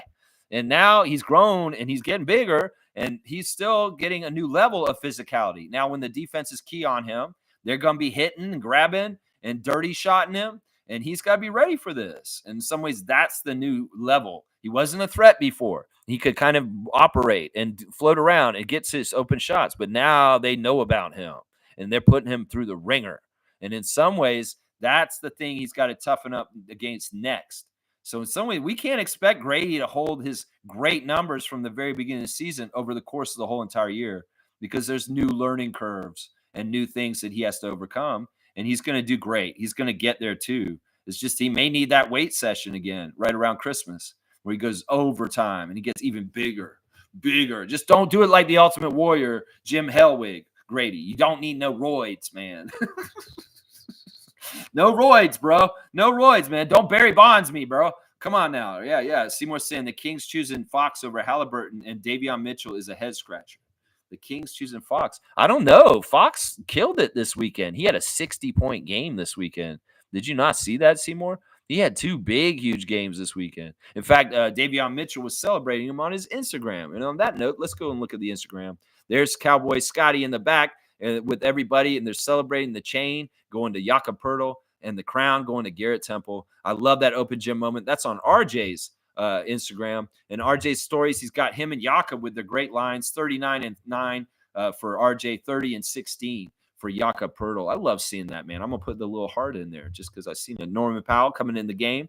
Career high points per game so far this season. 23.3 points per game is what Stormin' Norman is averaging for the Clippers as their go-to guy this season. Fantastic stuff. I love to see Norman with the 23-point per game average right now. And there he is in action for them with James Harden and them doing that what they do. Harden and Powell in the Clipper land for Steve Ballmer. There you go. All right, enough with the Norman stories. There we go. Jonathan Mobo has posted the infamous Afrobeat dancing of the Raptors at OVO Center, saying you just lost the Raptors. Stop doing this, guys. Do you not understand this is not good? At least you didn't tag the Pacers or let them see it or anything like that. In some ways, I get it. Y'all are happy, but we got to stop doing this. We are 3-12. And we shouldn't be bragging about winning right now, even though y'all feel good. You're going to put it in your Instagrams. That's fine. You did it. A couple of y'all did it again last night. Grady's got the score, 130-119. There he is coming into the game with his jacket. And there's a nice play where they get a transition, and Grady's on the fast break, and Jakob is running the break with the dribble, and he lays it up and around the Pacer player. Yeah, Grady's been fantastic. He's been finding ways to score. It's tough. It's tough right now. Jamison Battles got the score up, and he did a good job too. Jamal Shedd's got the score up, and he is posting "You just lost to the Raptors" meme also. Stop doing that, guys. We can't really be braggadocio right now. We have nothing to brag about. We got 3 wins. Scotty coming in with the cowboy look on his Instagram. Yeah, he looked like a new sheriff was in town. And maybe if this needs to be continued to be the garb that he wears to the game, if we're going to have good games where we win. And there, he's showing up off the great transition play by Garrett Temple to find Jamison Battle on the 3. Scotty liked that play right there, so he reposted it. Yeah, he's like Garrett Temple to JB. He loves. Yeah, this is awesome. Scotty's showing support. Emmanuel quickly celebrating the win on his Instagram last night. Yeah, good stuff, man. I love to see that. There's the Raptor on stilts at the game. He was touching some ball man's head. Why you do that to him? But yeah, it's funny. The Raptor is up on them stilts. That's dangerous, man. He could have fallen on the crowd in some way, but no, he's good. He's an athlete. He can handle it. Yeah, long-legged, crazy-ass Raptor on stilts in the middle of the game. Crazy. And there's the Argos with the Grey Cup was sitting at courtside for most of the game. Also, they had a Leaf at the game. And it was kind of annoying, man. I hate when the Leafs come to our games because usually when the Leafs come, we're going to lose. But we broke that last night. Maybe the Grey Cup negates the Leafs present.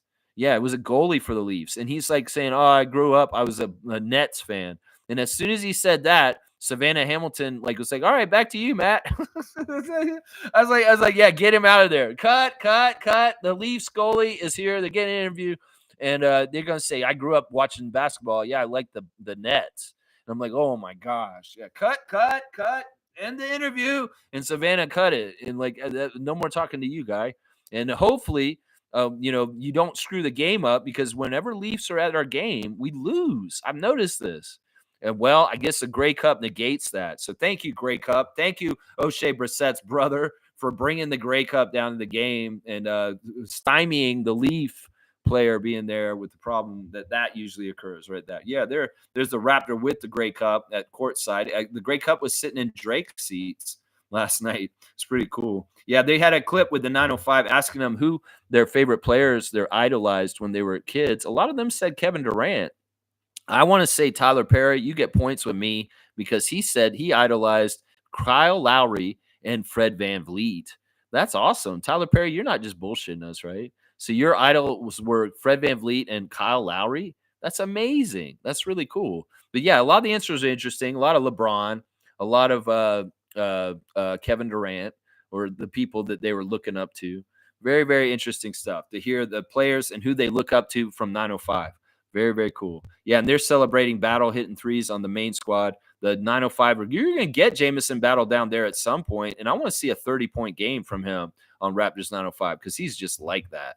Davion Mitchell warming up before the game with his dribbles. Good to see there. Let's see. There's Grady on the Raptors official admin. Nice pictures all over the place from the game last night and all the different things, how it started. There's the tweet by DRaps04 who said, dress like Bruce Brown, and he went and did it. Scotty dressed up like a cowboy, and we won. So maybe we should have Scott dress up in the Western motif some more.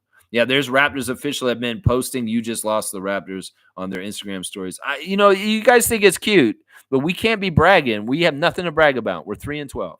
Come on now. We can have the good feelings, but it's not a good look. Let's just put it that way.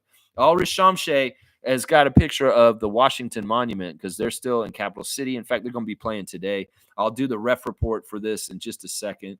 Let's see. DeMar DeRozan has a special event coming up with Hanif Abdurrahik.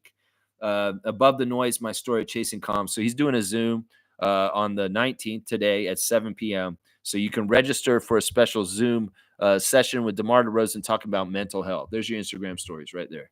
Yeah, real quick, the referees for Capital City Go-Go, Raptors 905, Klaja Mula is the crew chief, number 79. Gina Catanzariti is the referee, number 5. And Julian Scott will be the umpire, 61. Yeah, we'll see the same team we just saw. Justin Champagny, Mohamedou Gay, John Butler Jr.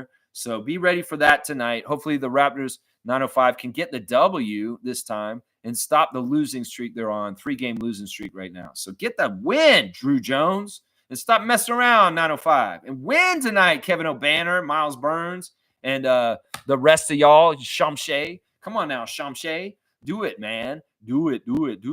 Yeah. Cool Cat saying Raptors just need a tough defensive stand to close out games. That's the part to work on. It will get better. Year one of the rebuild. Yep.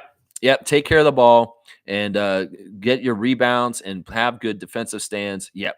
And execute and make the on the other side, like RJ's saying. That's all part of it right there. Job Showa is here. Good to see Job Showa. I was hating Davion Mitchell, but he's grown on me. His defense is legit. There you go. I like to see that. Welcome to the channel. Every morning we're talking Raptors, 9:30 in the morning. Thanks for the subscription. And yeah, a lot of people are coming around on different players, whether it's Jakob and the newfound things he's doing or Davion Mitchell. Yeah, not everybody has to be a scorer. And I think that that's the big misconception with some fans these days. It's like, if you're not scoring, you're no good. I mean, talk about Dennis Rodman. He's a Hall of Famer. Dennis Rodman was not a scorer, really. He was a rebounder first and a defender. And he absolutely was a force in this league. You can win games not just by hitting threes. You can win games by playing a suffocating defense. You can win games by stealing the ball a lot.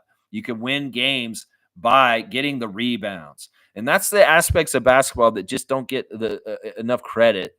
And there's overvalue in other areas. And that's why, man, Davion Mitchell's been fantastic. He's been a new energy as a guard in defense that we haven't had on this team in a while. We have not had this kind of dogged, crazy-ass defense on the point of attack and the point guard with Mitchell and Shed and Abaji and even Dick. They're all kind of working together in a new way with our defensive system that's badass. And it's kind of cool to have the front line of the defense at the half court instead of underneath the rim. Because in some ways, the Raptors had to rely on underneath the rim kind of defense. But no, we're messing them up. They're not even getting close to the basket because our guys are such pit bulls about guarding them so tough. Good to see you, Jobs. Kareem's saying, I get point guards having turnovers. It comes with a job description, but I hate these unforced turnovers, both Shed and Mitchell. It's just poor decision making. And Jakob's had some too. Let's not get it twisted. Sometimes these guys throw the ball to areas of the court where there's too much of a concentration of the other team's jerseys. They really do need to read them. And also, in some ways, not everybody's going to have Magic Johnson premeditation of where people are moving on the floor to kind of understand and preview where it's going. In some ways, you got to read where guys are lurking and they may be kind of playing possum and they can burst in and they know you're about to pass it in some ways. This is something that these guys need to be better about because they're making poor decisions with throwing the ball into areas where there's a lot of the other teams standing around already. In some ways, if you're coming up the court, read the court. Don't try and force the ball to the one guy who's got 2 or 3 defenders around him. Look and see where the other guy is that's getting the defender lagging off of him, whether it's Grady in the corner or something like that. That's something that we need to do better about. I feel like that's part of it right there. Jimmy's saying Mobo out back. Yeah, Mobo out back. That's right. Mobo has been fantastic, very savvy, and beyond his experience so far this year. Name is saying, now you all see why Yak is my favorite player and most important in my opinion. If he ever waxed those shoulders, he could be a household name. The shoulders are holding him back from getting more endorsement deals. Yeah. Some people were complaining, where's your fit after the game? You should be dressed to the nines and showing it off. No, Jakob's just going to wear sweats and stuff like that. There's no flashy. How much do you think his budget's going towards clothing? Seriously, it's not like Scotty. It's not like these other guys are going out and getting these crazy outfits and stuff like that. No, Jakob is just give me a hoodie and some sweatpants, and that's me. And no frills. I'm not playing this fashion game. It'd be weird if he did all of a sudden. That'd be very weird. No, this guy's smart with his money, and he's keeping it in the bank, I'll bet. That's where he's an Austrian bank. Yeah, let's see. Putback. Mobo putback. Yeah, that was a monstrous play. And, yeah, Scotty's got to be proud. Some of the things Jonathan's been doing lately, he's just got to be silently beaming. And, that's the other thing. I've seen Scott talking to Jonathan when he came on the court last night, giving him very detailed personal instruction from himself. And we cannot understate the connection between two kids that grew up together from the 3rd grade. Like the amount of ability to communicate quickly in short ways and that really get across a lot of depth because of familiarity and being around each other is there. Who knows what Scotty's saying to him in this cowboy hat when Jonathan's stepping out back on the court as far as the matchups and the things he's learned from being in the NBA a few years already. In some ways, that's a great thing to have as your best friend on your team, and he's the franchise player. You get a lot more confidence from that. In fact, that may be a big part of the reason why Jonathan Mobo's not necessarily going through the rookie jitters that a lot of rookies go through. It's like, man, well, my dude Scott's here. He's got my back. And in some ways, my job security on this team is pretty good because Scotty loves me and he's my best friend. And you know what? I have all the room to succeed. In some ways, he's doing it. In some ways, he could be lazy and just say, yeah, I'm Scotty's buddy. I'm Thomas. I could do whatever I want. I could just be here. No, that man's putting in work and he's earning his keep. And in some ways, I really respect that, considering that, Jonathan could be coasting and just saying, I got the bag. I made the NBA. No, he's going to see what levels he can get to with his game. And he's earning it himself. I love that. I love that so much. Yeah, I really do. Yeah. Seymour's laughing at Nameless. Job saying Mobo is too fresh, needs G League time. I agree with this. I think all these young guys need G League time. It's just they've been thrown to the fire because of our injuries. And in some ways, it would have been a better service for them if they had started the league season with the G League team on this road trip. It would have helped Andrew Jones immensely. And, it would have been nice if the Raptors had been more healthy on the main level. Yeah, it's going to be interesting to see Jonathan down there. I want to see if he has kind of a Boucher kind of effect down there. When Boucher was on 905, he was so dominant. And in some ways, with Mobo's energy and his skill set, I would like to see the kind of stats he could put up in like a 30 to 40 minute game where he plays that much. It'd be very, very interesting to see. Of course, the biggest challenge for him, Jobs, may be staying out of foul trouble on that level. We have to see. But yeah, great stuff, man, from you so far today. And welcome to the chat more often. That's right. All right, let's see. It jumped ahead. Let me make sure I find my place. We'll probably be a little bit into over 2 hours. It's going to be fine. It's going to be fine. Sometimes, we feel good. We had a good game last night. We want to talk about it. It's been a little bit since we've had one of these where we have, and I love to see so many different names in here, man. A lot of y'all are here right now. This is awesome. Hang on. All right. There we go. There we go. Scream saying, what's better than one Cowboy? Two Cowboys. Yeah, two Cowboys, sure. Name saying Yak is already outperforming his contract. It's true. Seymour, in some ways, his shoulder hair just isn't marketable. Yeah, it's just true. Stargate saying teams haven't adjusted to the Raptors having a big point guard at the point of attack. They have issues with RJ. Also, teams are terrified of Grady. Defenses are really, really honing in on him. Seriously. We've got weapons. And when more weapons come back, it makes it harder to have enough people on the court to cover all the weapons. And that's the thing that's awesome right now about that. Yeah. Seymour saying, I've been in this Cowboy City for a hot minute and still can't rock the Cowboy get-up. He's still got the City Slicker New York Mets hat on, like Billy Crystal. So Jack Palance, get off his back and let the man just have his outdoor experience. He's escaping the city. That's all that's going on with Seymour over there. That's right. Cool Cat saying, Scotty's Cowboy makes me smile. When we went over to hug Pascal, he then tipped his hat to Pascal when leaving. True Cowboy mannerism and respectful. Scotty's youthful enthusiasm makes me smile. I thought it was hilarious. Once again, the fan interaction with Scott is top notch. Whether it's been the years of him being on Twitch and talking to us directly, well, he gets a request from a fan. He goes ahead and obliges. It's so crazy. And I love, the little tip of the hat to Siakam. That's awesome. Shere Khan's here. Good to see Shere Khan. Good morning, Raptor Freak family. The young Raps doing their thing. Like I said, don't let the 200 record fool people. Raptors in the same point differential level as the young Hornets and Blazers who are sitting around 400. Here we come. There you go. There we go. Yeah, a little bit things with the referees and the schedule and different things like that. Things could be different.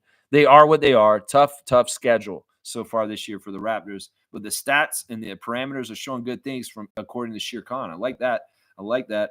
Stargate saying laughing out loud at Scotty in the Cowboy outfit. Yeah, it was cool. I like to see that. He kind of came at Gotham style. Now he's come Old West this time. He was city, and now he's country. Kareem saying, I'm going to need all our players who are injured to dress up as Cowboys now. Yeah, I don't know. Why not, Jacoby? Come on, man. Jacoby, show up in a really cool, weird, like emo cowboy outfit. Like mash up your style with a cowboy look.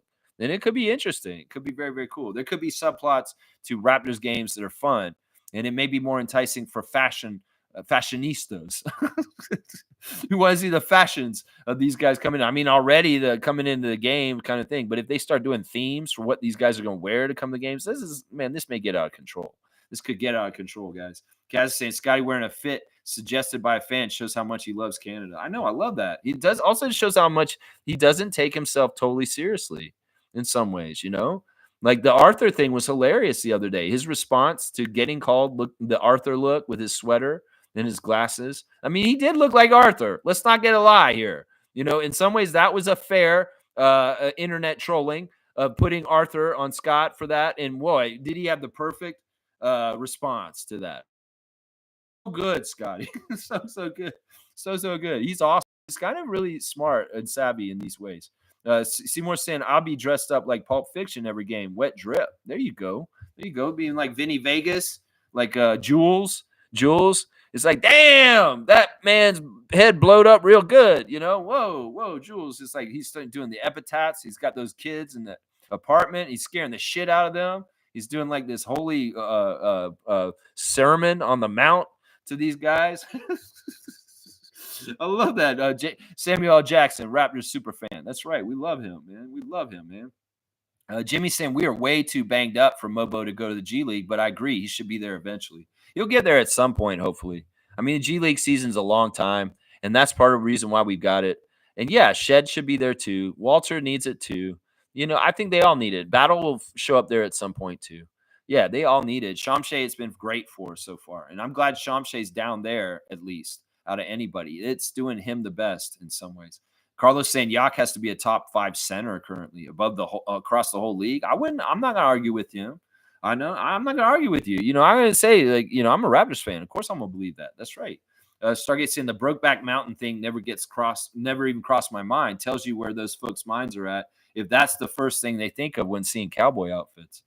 You know, some people are not really Western people or urban people, and maybe that's like a motif, that whole movie, two cowboys together kind of thing. In some ways, it's like, you know, Scotty is very stable in his sexuality. I'm sure he didn't even care about that. Somebody might have brought it up. He's like, I don't care about that. That's not something like that. People are going to be bigots. They can be bigots and they can say off-color things, whatever. I don't care. That noise doesn't affect me. And, you know, so yeah, that's just the easy joke in that situation. That's just the easy joke for some people.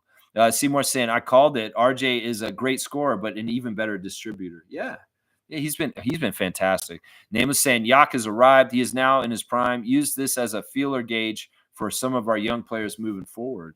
Okay, I like that. Kareem saying, I'm going to need Urish Shamshay to follow Yak everywhere. Pirtle went to School of Pop. Time for him to pay it forward. You know why? We were talking about this yesterday about Scotty playing more like Tim Duncan. Well, what if Jakob is playing more like Tim Duncan? There's a lot of Tim Duncan kind of stuff in what Jakob does out there as a defensive anchor. There's a lot of team help. He may not be that fleet-footed, but he's covering a lot of ground. He's coming to help. He's doing all kinds of different things. And, you know, that kind of team defense mentality that Tim Duncan had can be shared by multiple players on our team. That'd be fantastic.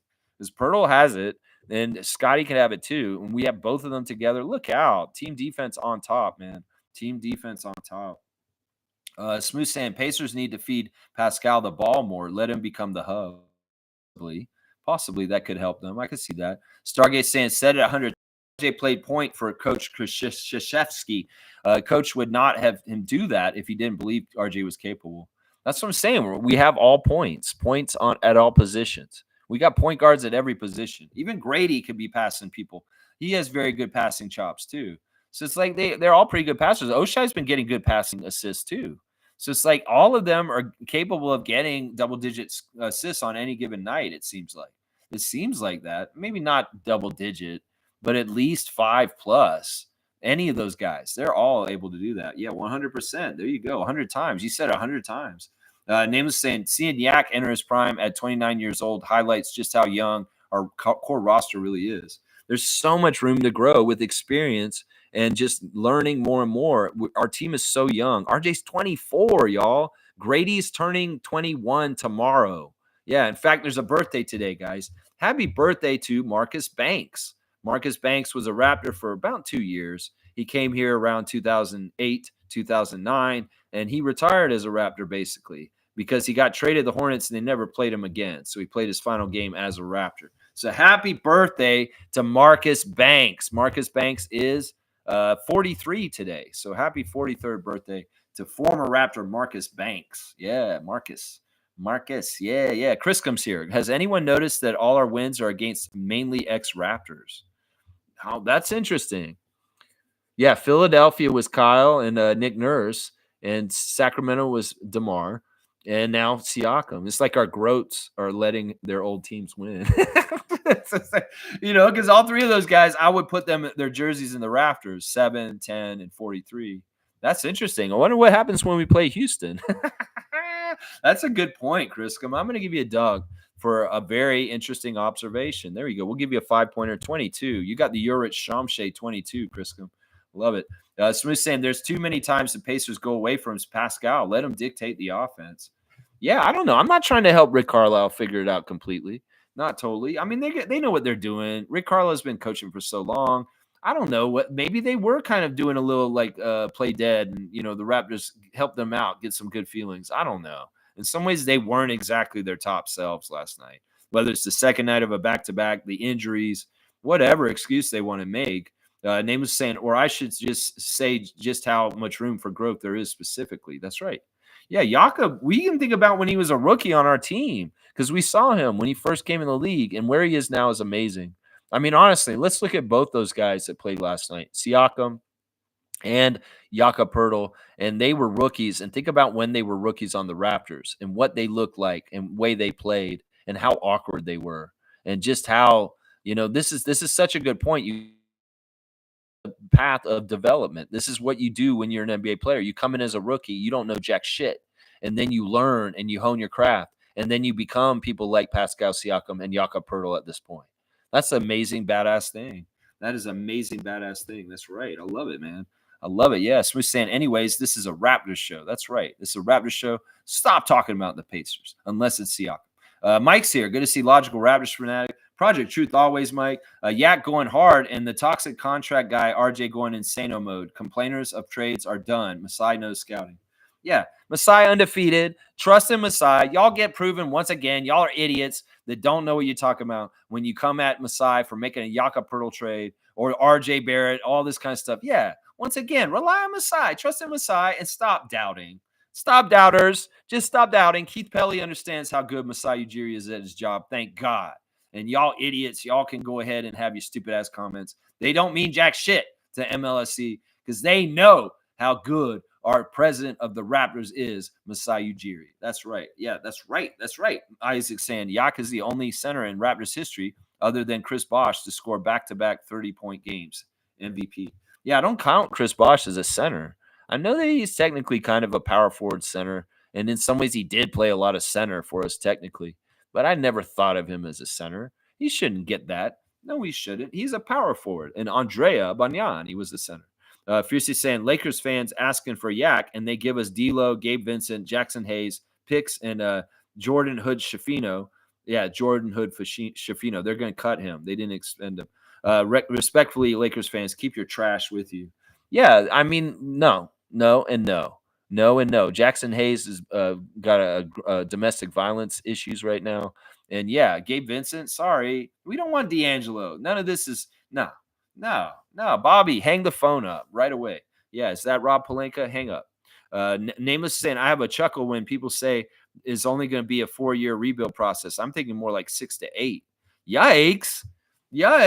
I mean, well, what do you contend is the rebuild? Is the rebuild all the way to the championship? Then that might be right. But if the rebuild is to getting back to being a winning team, how many years is that going to take? 1 or 2 years, 3 years? I don't know. It depends on what you want to say is a rebuild and where you get to the finish of it. Is the finish of it the culmination of another Larry O'Brien? Yeah, we've got to define the terms of when the rebuild is over and how you determine that. Is it when you're above 500 team that's in the playoffs? Is that what it is? We have to define this. Mike's saying, F the Lakers assets, laugh out loud. They can keep their garbage they got for Westbrook. Yeah, we ain't about all that. But we are about this classic card that Stargate has given me the cue to get the classic card out of the box. So I'm going to get the classic card right now. Oh, cool. Okay, this is the classic card today.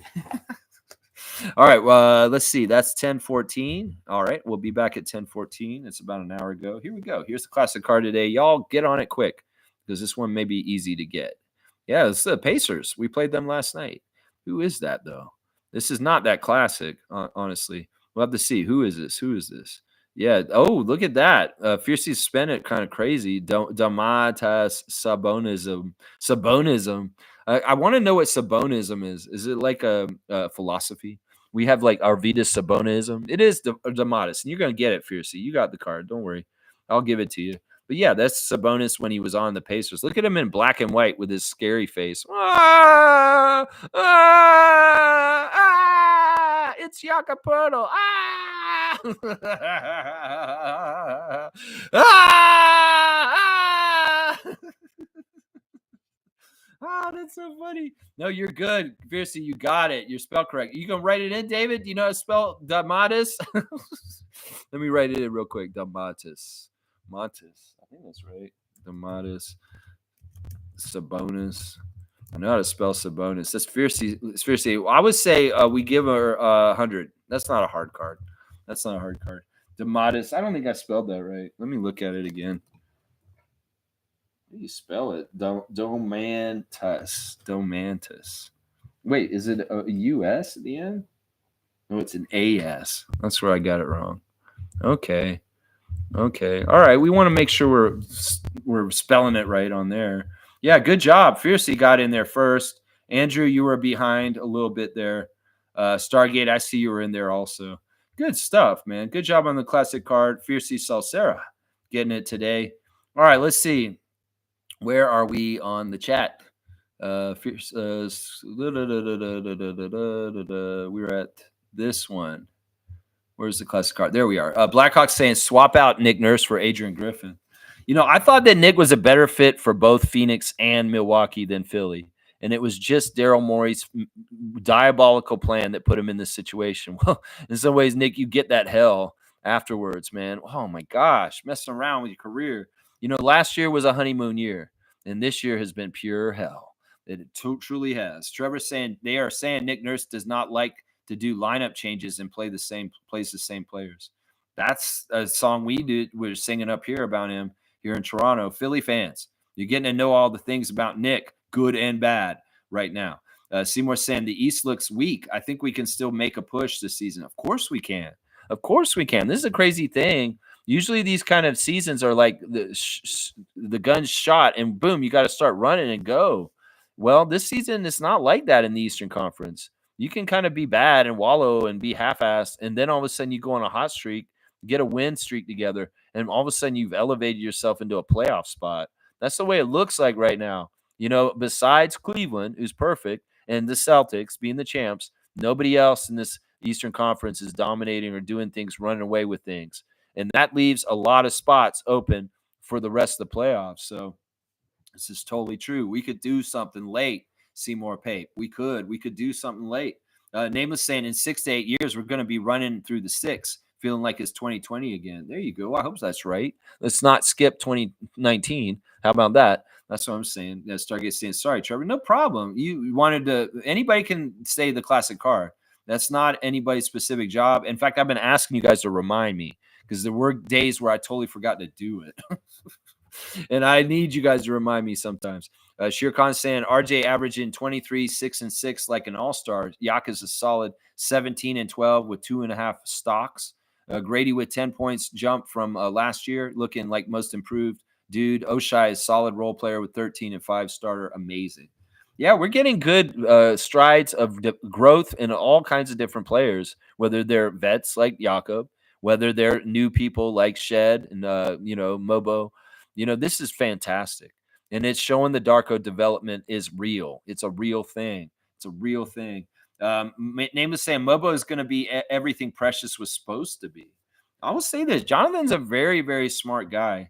And he's got a really good IQ for the basketball on the court. And he's playing in really smart ways beyond his rookie year. And I'm looking forward to him being more savvy And, in some ways, the other thing is Jonathan's already got kind of good strength in the NBA, but he could get stronger. He could get stronger and bigger in some ways. What if Mobo's looking more like beef stew in like 2 or 3 years, as far as how solid he is? I mean, there's a lot of growth potential in that, in strength for Mobo. Cool Cat saying with spaces, you just have to allow fans to share their opinions. You don't have to agree. It's who we are as a large fan base. I've been missing for about a week. Laugh out loud. Yeah, you got to be tolerant of idiocy. You got to be tolerant of miseducation or misinformation. And in some ways, yeah, you have to pick your battles. You can't battle every single person that's crazy or anything. Maybe there's one that you're like, yeah, I can't stand this. This is not what you need to be saying, and I'm gonna school you real quick. Yeah, in some ways, tolerance is probably the biggest weapon that Blackhawk and Cool Cat use when they're in Twitter Spaces after the games. Yeah, even after a win, it's got to be like that. It's crazy. Shere Khan saying, just imagine adding Scotty, IQ, Bruce, KO, and Walter in the mix. The East is so bad that 6th seed is not out of the question for the bottom dwellers. Raptors only 4 games behind the Heat. Ridiculous. Yeah.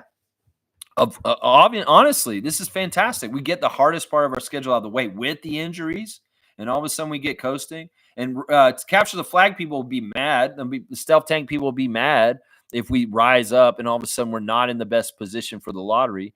But once again, we have Masai. I don't care where we draft. We're going to get good players no matter what. And I'm going to keep telling people that no matter what. It doesn't matter. We draft top 5, top 10, top 20, first round. We're going to get somebody good. And people need to stop using the crutch of saying, oh, we need to get Cooper Flagg. We need to get the top player. No, we don't. Because we have Bobby Webster and Masai Ujiri, and this front office gets good players in all kinds of places. There was a little segment they did in the arena last night where they showed the gems of the Raptors franchise for late. They had Morris Peterson on there. They had OG on there. And the number one was Siakam, of course. And they're showing value in late picks and saying that, the Raptors can pick late and they're going to get these really good players. And it was fantastic. It was really cool to see that segment in the in-game ops last night, showing off the players that the Raptors have drafted late that have absolutely paid off in major ways. That's why I don't care where we draft. And that's why I don't get in this tank train with everybody else. If we're in it because we're losing anyway, sure. But if we have the opportunity to win and still get in the playoffs this year, let's do it. Let's do it, man. That's what I'm talking about. That's right. That's right. Yeah. Smooth saying, yeah, the people who thought the Raptors gave up too much for Jakob, first round pick. Yeah, that was wrong. And we said it at that time. He's much better to have on your team than a project that is not necessarily going to pan out. There's no guarantees with any rookies these days. I don't care how high you pick. We can see these 2 French guys that got picked at the top of the draft last year. And are they totally working out completely right now? No, they're not. No, they're not. Sar and Risacker. So it's like, I know this draft is better this year. And yeah, these guys are top draft picks, but we're not trying to sell ourselves with them. We're going to do what we naturally do. And we're going to draft where we're naturally going to draft because we're going to make the right decision no matter where we draft. Watch. That's how it's going to work. Stargate saying Tyrese had an off night. You know what? This is apropos for last night. Yep, he did. He had an off night because off night was guarding him, and he made it hard for him to play last night. And that's part of the reason why I gave Davion Mitchell the 3rd star of the game last night after RJ and Jakob Poeltl, because he gave Halliburton an off night. The nickname came through last night for Tyrese Halliburton. That's right. Cool Cat saying Raptors losses are all competitive games, so that's good for year 1 of rebuild, embracing the journey. That's right. You take it as it is, accept it for what it is, and go forward and improve every day. That's all you got to do. Nako's saying the absolute worst case scenario with Yak is that the Raps brought Yak on the low and are able to sell Yak on the high, and I don't even think we need to trade Yak. Yeah, I don't even know what you're trying to say. In some ways, Jakob's on our team, and yeah, his stock is very high right now, and I think that $20 million looks like a steal right now. Stargate saying I predict Scotty possibly be back for the Cleveland game. You think he'll be back for the Cleveland game? I hope he's back sooner than later, and that would be not the next game after the Minnesota game, actually. Saying that amount of time off with 2 games before the Minnesota game and 2 games after, he'll be back on what is it, Sunday? Sunday. He'll be back on Sunday then. Yeah, I love that prediction. I hope it's true. Cool Cat saying Indiana Pacers fans use that term snow bunny, but Halliburton is half white and his girlfriend is white, and sometimes her friends are with her. It's terrible to say that. Yeah. Yeah, I mean, I get it. In some ways, there's so many forces out there trying to divide us, and race is something that's historically been used. And in some ways, there's innocent ways that you can use race to divide us. In some ways, it's like a turnoff to some people. It's like, well, what are you trying to say, or something like that? Why can't people just be people? This is where I like to be colorblind. Is in relationships and jobs and different things like that. It's not about the color of your skin; it's the character. And I think that, in some ways the term snow bunnies is kind of like like generalizing and is somewhat, yeah. Cool Cat has a problem with it as a woman.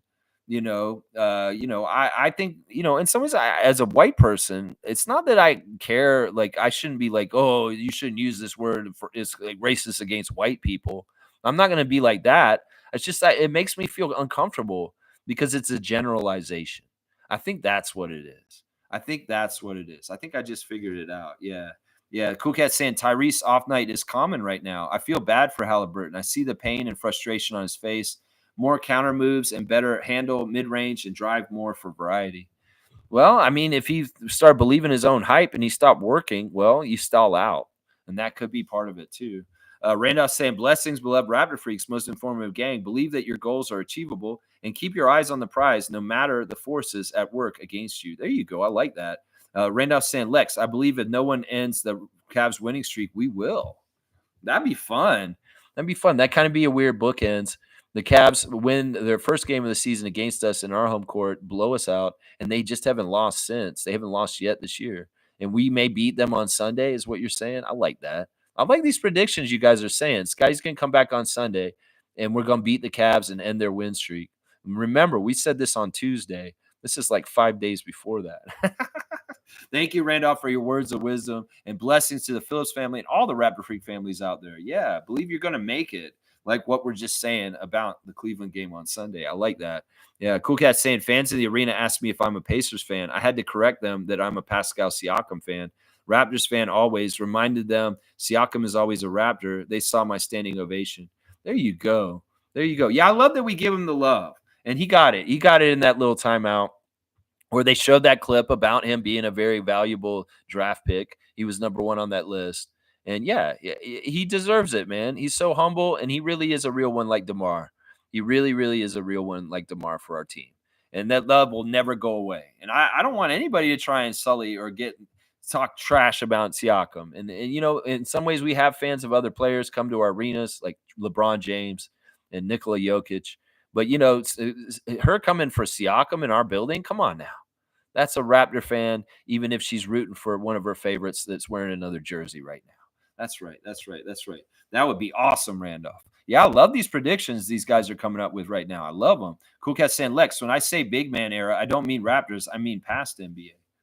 Okay. Yeah. I mean, Russell and Chamberlain, Akeem Olajuwon, Shaquille O'Neal. Yeah, I get what you're saying. I get what you're saying. Like those are eras. There's still a big man era in the league with Nikola and Embiid and Jakob. So I love that. I love that. Yeah. Cool Cat saying Jakob is doing a Tim Duncan, David Robinson big man style game. Not flashy, steeped in fundamentals, and very effective and efficient. Yes. Yes. There is San Antonio DNA in Jakob Pertl. He's been around Popovich. And there's philosophical things that were put in a very fundamental kind of like humble, giving guy that made him even another level. And maybe Darko's adding his part to it now at this point. Thank you for the cutoff, Trevor. Seymour saying, I mean no harm with the snow bunnies, and I apologize. As you are right, Lex, we are men and women. It's all good, Seymour. In some ways, you're just echoing the popular culture and different things are going on, and people are saying things in the zeitgeist right now. It's not you that originated. In some ways, you're just involved in like what people are saying. I just think that in some ways we need to educate on these kind of things. It's not that I'm anti-freedom and saying you can't say that. I think people should be able to express themselves freely to an extent that's responsible. But I just want to analyze it and look a little deeper at it and kind of understand it more as a social scientist, somebody who's studied sociology, and why is this term so prevalent right now, and what is it reflective of? In some ways it kind of smacks of the old term Karen. That for a while there, the term Karen or the name Karen had a lot of weight to it. In a lot of ways, it still probably does. And in some ways, they're not necessarily racial slurs or slurs, but they're definitely generalization kind of like labels. And in some ways, that's the area where we got to watch out as for in society, regardless of the person's background. That's the thing I would mean. Seymour, you're good, man. You're just being you, man, and you have good intentions. That's why I know you're cool. You're fine, man. Stargate saying at Cool Cat, I think Jock is more of a Brad Doherty than a Tim or a David, but I get your analogy in reference to the simpleness, if that's a word of the play. That's an amazing callback to the drag racer Brad Doherty, former Cavalier, All-Star center. Yeah, you know what? I can see that. Wow, I can see what you're saying. And maybe Doherty is an early edition of Tim Duncan. In some ways, Tim Duncan got some of what he did from Brad Doherty, and even the Admiral David Robinson. He was playing against Doherty at the end of his career, so he did get to play against him a bit. That's a very interesting name to bring up into the conversation for this big time Stargate. Interesting, Brad Doherty. Wow. Cool Cat saying when the full team comes back, we're going to see Bench Mob 2 in full effect. Yeah, send those guys down to 905 and let Bruce Brown, Kelly Olynyk, and those guys be the bench and do what they're supposed to do when they're healthy. That's what I'm saying. Fiercely saying, laugh out loud at Kareem Thomas in reference to the fluid specialist. Yeah, that was hilarious. That was really good. 20-pointer for sure. Salute to the eye candy. Kareem saying, I'm married to a Portuguese woman and I have a boy, girl, Irish twins. Snow bunny terms are for people who are single and can't keep a relationship. So they try and dissect other relations. In some ways, I think that at least from the Scotty phenomena with this term recently, is it's a jealousy thing in some ways, but I also think it's kind of like an anger thing, and I get that. There's been a lot of talk about black successful athletes marrying white women instead of marrying black women, but in some ways, love is love. Let the people be with who fits and makes the most sense in whatever situation it is the way I am about it. But yeah, I think that there's a lot of anger towards that phenomena and what is laden in the term that we're talking about right now. I think that's part of it in some ways. I mean, some people may think it's funny. Guys may be like, yeah, I want to go ski the slopes with the snow bunnies like Tyrese Halliburton. I don't know. It's a weird term, but this is kind of what we do on this channel. We like to pick things apart and analyze them a little bit and kind of be a little bit more like educated or understanding of them, not necessarily making any decision about them or anything like that. I'm just trying to dissect them. Like, yeah. Cool Cat saying we are paying Scotty to be his team and we be the face of the franchise. That's right. And if his best friend's here and he's contributing in a major way, I love it. I love it. Seymour saying, aka the face of the league. There you go. I like that. Mike saying, Winder's saying the NBA media is in a terrible place. Yeah, and Windbag's selling out to Clutch for info is the issue. He has to keep sources happy by always siding with Clutch. Agencies owning people. Interesting. Hidden agenda reporting has made the basketball secondary. Fame and stardom are more pushed. This is all true. This is where I hope that in the end, Mike, the truth comes out that winning basketball, fundamental good basketball, will win in the end and beat it all in the end, is what I hope the message will be in the end. I mean, they can prop up superstars and make money off them, cash cows, but if they're pretenders like Ben Simmons, they get sussed out at some point. So, yeah, I can see this whole aspect. It's especially broken with ESPN. ESPN isn't even really what they used to be when they first started out in the 80s in any kind of way at this point. It's been tainted and just damaged by corporatism and kind of just like the whole idea of tabloid news and just bullshit. And it's annoying. It's annoying. They definitely have shaped their itinerary for what the story should be, kind of like a pardon the interruption. And what matters to them and what they promote and what they put in the forefront is just garbage at this point. And yeah, Winders has got to play this game with Rich Paul and Clutch and the powers that be around the NBA, or he won't get that information. In some ways, Shams is that guy. Woj has been him before also. Yeah, it sucks. In some ways, the media, that's why I say this don't listen to it. Don't watch it. Don't watch ESPN. What do you get from ESPN at this point? You get a bunch of old men yelling at each other. And it's like stupid. It's like whatever. There's not even reporting anymore. It's all opinion. It's all just like vernacular talking about, oh, this and this, and this is what I think. When are you going to actually just report on the games and give us what's going on with the highlights like you used to? No, you're going to talk about Bronny James for half an hour, and it's stupid. So I say, don't watch it. Watch the game, and get your media from other alternative places like me and other places, and you get that fix, and it's a lot more worthwhile than the tabloid shit that's going on channels like ESPN at this point. It's crazy, man. G saying, I like that RJ has that Mamba mentality in the playoffs. When it's a grind, someone needs that confidence to take over. I love these reps. Clearly, if his shot isn't falling, facilitating is key.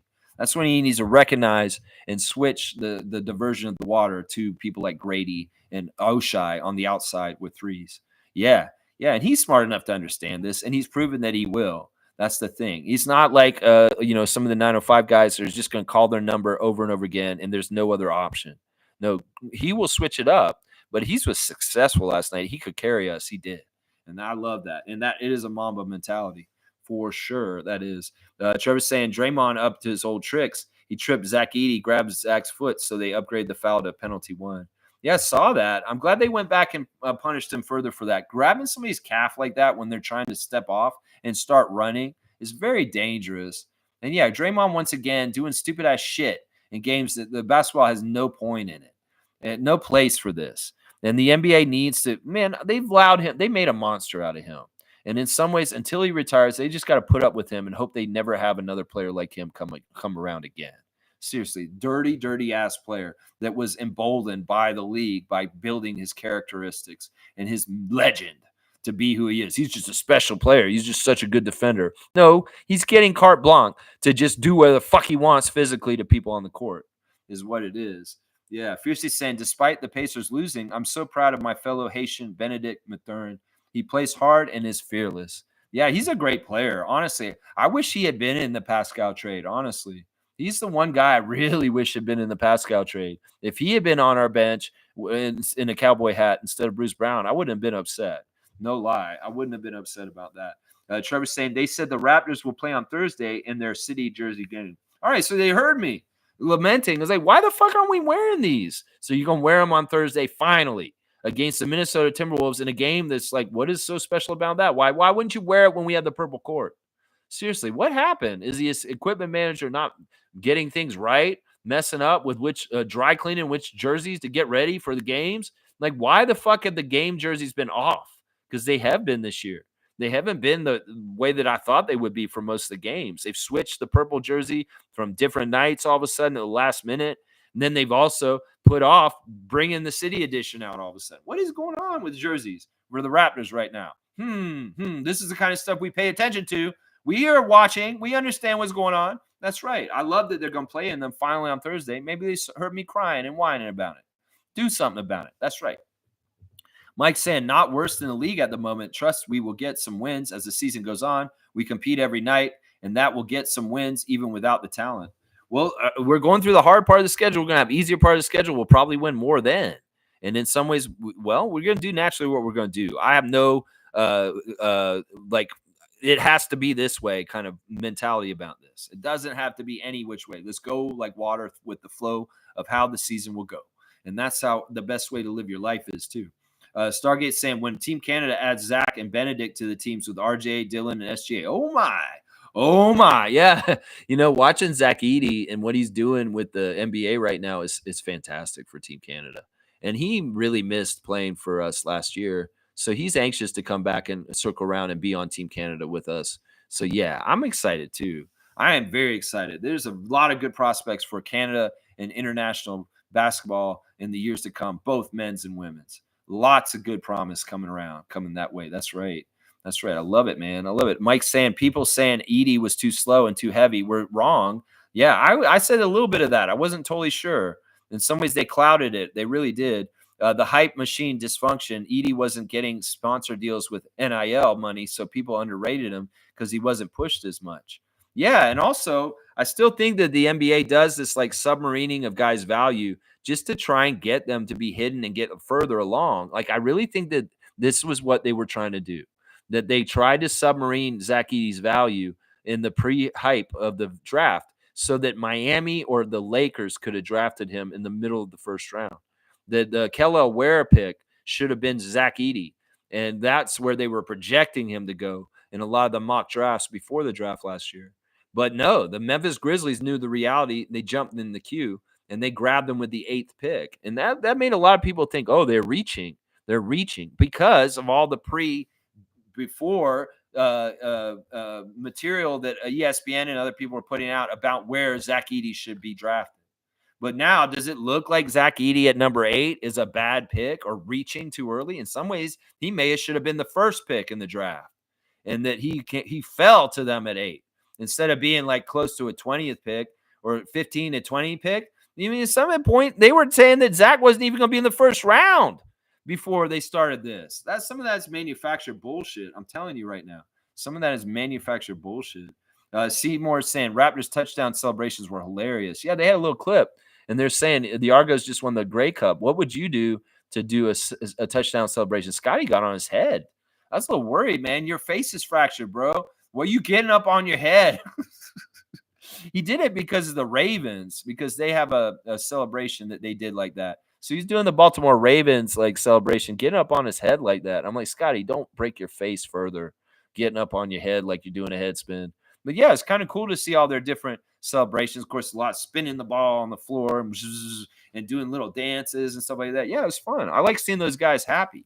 So it's very, very happy to see that. Yeah. Yeah. Hi, Seymour. Is fiercely saying, sorry, late reading the comments. It's all good. Mike saying Bruce on a horse is still an option.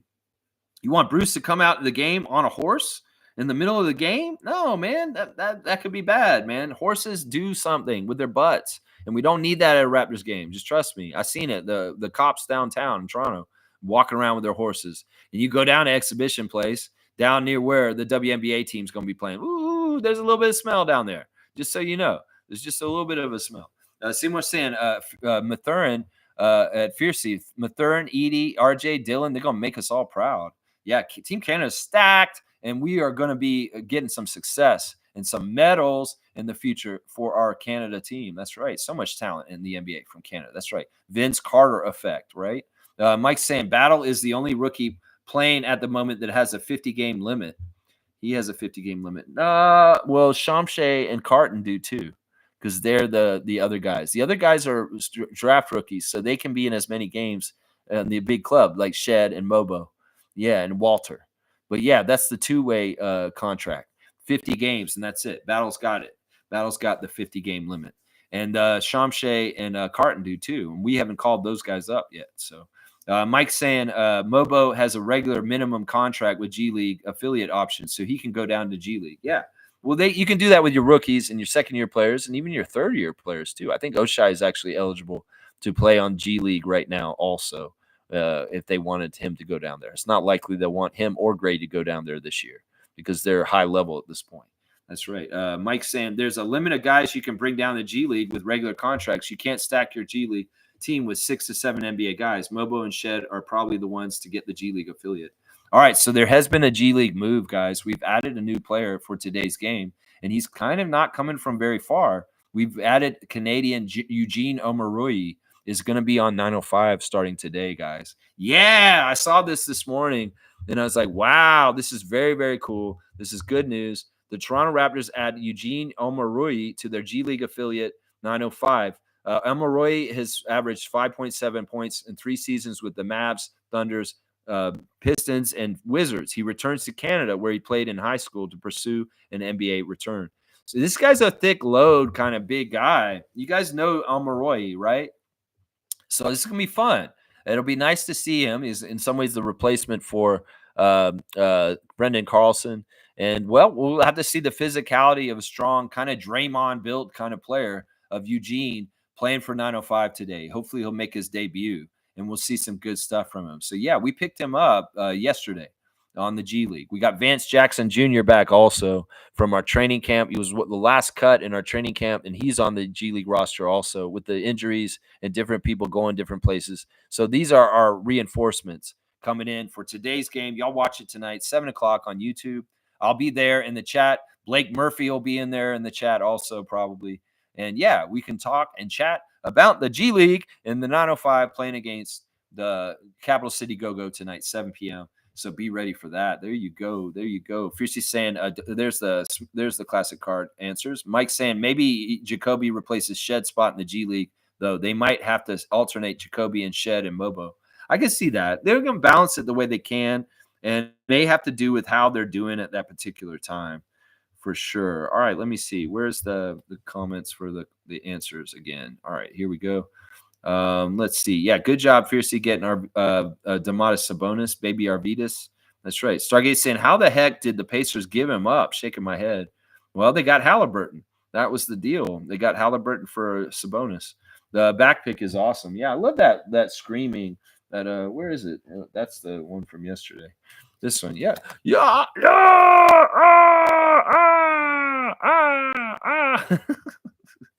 yeah. That's crazy, man.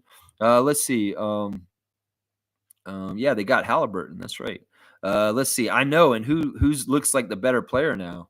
I think that Sabonis is more reliable than Halliburton. Yeah, but it may be that they saw the offensive potential with Halliburton. They're just like, oh, we have to get him. They didn't just get Halliburton in that deal. They got Buddy Hield also, guys. They got quite a few players. There's a few players involved in it. It wasn't just a straight up Halliburton for Sabonis deal. Let's see. Andrew saying it was a win-win trade, in my opinion, even though I agree Sabonis is better. Yeah, I feel like that's still true. Cream saying not related. Well, someone related, but one of Kendrick Lamar's entourage got caught trying to meet up with a minor. How the plot has changed. Interesting. Interesting. Okay, we're going to step into the Drake world for a second here and check in on this. Okay, so Kendrick Lamar has a guy in his crew that was caught with a minor. Okay, interesting. Pot calling kettle black. A little bit of a hypocritical stuff going on here. Stargate saying, hey, Ivy over in Detroit looks like a totally different player. Wow, at his development. Sorry for the off topic. You mean he's better all of a sudden? Is JB Bickerstaff getting better stuff out of Jaden Ivey all of a sudden this year than Monty Williams did last year? Well, Monty Williams didn't like Jaden Ivey. They never got along, and that was part of the reason why Monty Williams left and wanted to leave after just 1 year of being the Pistons coach. Yeah, Detroit's been always really bad at dropping the ball with development, Stanley Johnson. And, they continue this tradition. In some ways, Casey was helpful while he was around and coaching, and he was starting to do some stuff, but they stall out, and they don't hit on all their guys they get because they drop the ball on them. They really do. Let's see. Fiercely saying Grady needs to be in the Rising Stars at All-Star. He will be. Oh, we know he'll be in it. He wasn't in it last year, but he's going to be in it as a sophomore. Grady will be in that game this year. Trust me. He will be in it. Yep. Smooth saying at Kareem Thomas, I saw that. I thought it was fake. Is it true?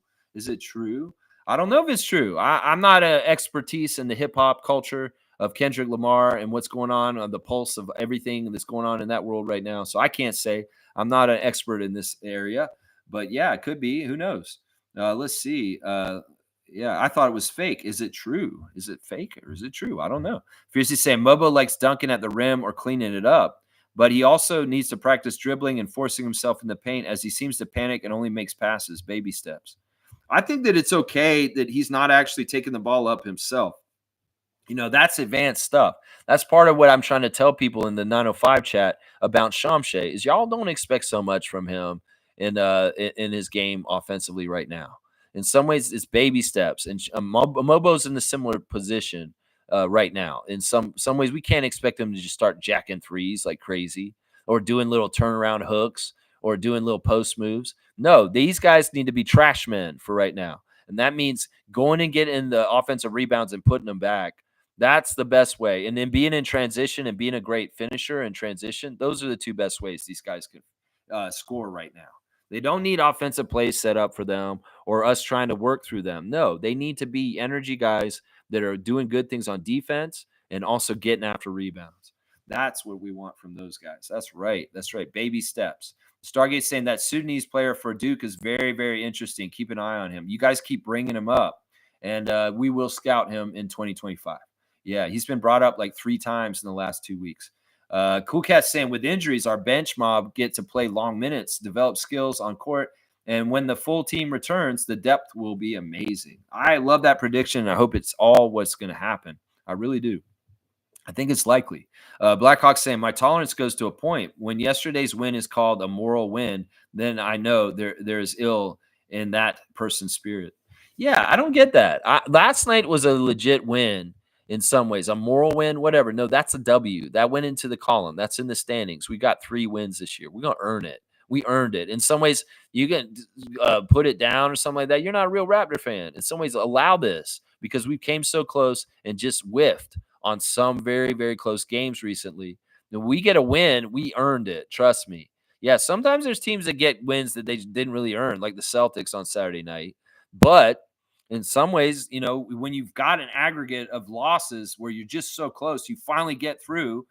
Yeah, anybody who's trying to put down our win from last night in social media spaces, no, don't give them the time of day. Don't even read their shit, is what I was saying there. Yeah.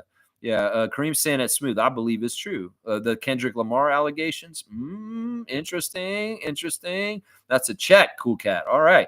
Fiercey saying amazing Monday night action. My daughter's team also won, and she had a 12-point career in the high, and the Raptors won. There you go. There you go. Fiercey Saucera Jr. back on the courts this season again. I remember last year the fun that they were having playing last year. Well, she got her career high, 12 points. That's amazing. I love that. What a great night of hoops for the Fiercey's family and Fiercey last night. I love it. Dominate wins. There you go. There you go, Fiercey. That's right. Smooth saying Jakob really has brought into the culture here. He needs to stay. Yeah, he's fantastic. He loves Toronto. We drafted him. He has a lot of good memories here. He loved San Antonio too. Don't get it twisted. He's a pro. But in some ways, the things that matter to Jakob may not be exactly what people think matter. In some ways, it's not ring chasing, obviously. Or he'd be like, I'm wasting my time in Toronto and be upset. No, he's about the journey for himself as an individual and getting better as a player. And it doesn't matter necessarily if he wins NBA championships. It's about getting better as a player and enjoying himself. And he's doing that right now. Even if we're losing, he is doing that. He's enjoying himself. You can tell he enjoys the challenge and the level of achievement that he's having right now. He's got to feel rewarded and feel real good. He got that chain last night. You know what I'm saying? Stargate saying, laugh out loud at Blackhawk. Yeah, you went off on that guy and also Molly Weir the time before, and rightly so. Good. Neil's feisty. Neil can go off. And yeah, Molly, you're not an assistant coach for the Raptors. Your name's not Mary Andrade. So whatever you're doing, it's not helpful. Just shut the fuck up, Molly Weir. Seriously. Just shut the fuck up, Molly. Blackhawk saying, I want Scotty back when his eye is 100%. You don't want to rush him. In some ways, you're like, no, don't bring him back for Sunday. But Scotty wants to be back because he doesn't want to miss too many games so that he doesn't get contract stuff. So he's probably going to be back soon. I'm telling you, he's going to probably be back. I don't think I went off. I just said it as it is. Well, maybe, you can't read words in some ways. I'm reading words in y'all's chat and I'm embellishing them. Maybe it came off very strongly to other people and you didn't even realize it. But you know what? That's probably the right action and the right attitude. Either way, he's just stating it like it is. And you know what? I probably agree with him. I don't even know what he said, but I'm just going to blindly say I stand with Neil on whatever he said in the spaces last night after the game last night. I stand with him. I'll just blindly say that. I stand with Cool Cat and I stand with Neil. Whatever they're saying to Zazu and the rest of them. That's right. That's right. Yeah. Cool Cat saying, Lex, I don't have any issues with relationships. Love who you love. Life is too short to be mean and petty. Yeah, that's what I'm saying. In some ways, if we want to have a post, we want to have an equality world. In some ways, the equality has to be like, in some ways, we don't see race. We don't see race in relationships in certain ways. Now, we got to understand the history and the things that, different groups have been subjugated to. That's not like whitewashed out of the way and like ignored. These are two separate things. And often they're equated as the same and muddled together by certain people that want to kind of manipulate this subject, in particular, race and racial identity. And that's the thing that's the problem. It's like we can all believe, the equality and that there's no difference in the genders or the sexes or the races. And but it's people out there that will use it in malicious ways to divide still in certain ways. And that's the thing that's annoying. Now, if I say that, we need to have some sort of redemption for the residential schools and stuff like that, that's just the damn truth. Because there was an injustice done to Aboriginal people on this land. You can say that people had done wrong, black people were done wrong by slavery. That's just the damn truth. That's history. And in some ways, those kind of things have to be taken into account with race. And some people saying, oh, well, you start talking about all that stuff, you're getting all racial and stuff like that. No, this is something that happened. And in some ways, we need to take ownership of it and understand that it happened and not just sweep it under the rug. And there's a lot to it. And people are trying to misconstrue and get it all confused in different ways by manipulating the subject in weird ways. That's the way I look at it right there. Mike's saying, Nago, I don't think Masai trades Pearl again unless we're stuck in progression. I don't think he trades him when things are progressing well at the moment. The value in him is so crazy. We're paying him 20 million to do what he's doing right now. That is such good value right now. That's such good value. Well, you'd be stupid to trade him now. In some ways, he wouldn't enjoy it anyway. He goes to another team. He may not have the same production because it's a different situation all around, and he may not get the usage. So, yeah, I think you're right. And I think that, like people said, Messiah really did covet Jakob when we drafted him. He drafted him originally. In some ways, he traded him to Enzo Amin to get Kawhi Leonard and Danny Green to get a championship. But now he's circled back and he's brought him back in. And I think Mike's right. I don't think he has any intention to trade Jakob Poeltl. Why do we need to? Just because jabronis on social media think we should? I don't understand it. Fiercely saying, agree with Cool Cat. Dr. Umar emphasizes a lot on snow bunnies and snow puppies. He is extremely intense in his takes, and it can be uneasy. Love is love. Yeah, in some ways, there's all kinds of people that are going to try and divide. And, it's all different races people are going to try and divide in different weird ways. And, you just can tell people by their action. Is their action love, or is their action hate? Is their action togetherness, or is their action division? And take it on a step by case basis like that is what I'll say. Yeah, there you go. W stream 11:28. All right, I'm half hour over. Let's keep going. We'll finish it out. It's a Lexathon. Blackhawk saying, then I will have to go apologize to Molly. I'm sure I didn't do any name calling, is why I think I didn't tell either of them off. That's the best way to do it. Don't stoop and call people names. Just tell it like it is. Like it sounds like what Neil did. That if he did it in a way that was so effective that it came off like he was telling them off, well, bravo to you. Because if you got the transcripts and you say that you didn't stoop to that and you did get your point across, well, good job is what I would say to you, Neil. That's right. Stargate saying at Blackhawk, okay, maybe not last night, but with Molly, you sounded pissed, left my ass off. Blackhawk saying, I just strongly disagree with their line of thinking on the subject. Boom goes the dynamite. And if Neil's bringing pro Darko speech to people that are anti Darko, I am with you, behind you 100%.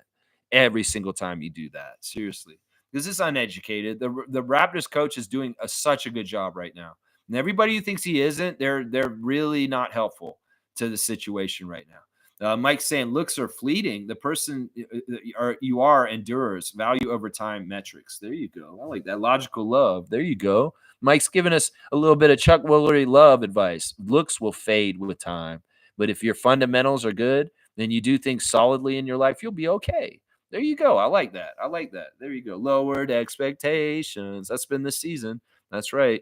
Trevor's saying, Lex, you're right. It's about black man, rich man with white women, so they call them snow bunnies. I blame Dr. Omar. He's the one who started that. I have white people in my family. My granddad is white. Yeah, I have a cousin who's Trinidadian, and my brother's wife is Chinese. So it's like we've got the melting pot is a real thing, and it should be that way. There's strength in diversity, and there's strength in genes that are diverse also.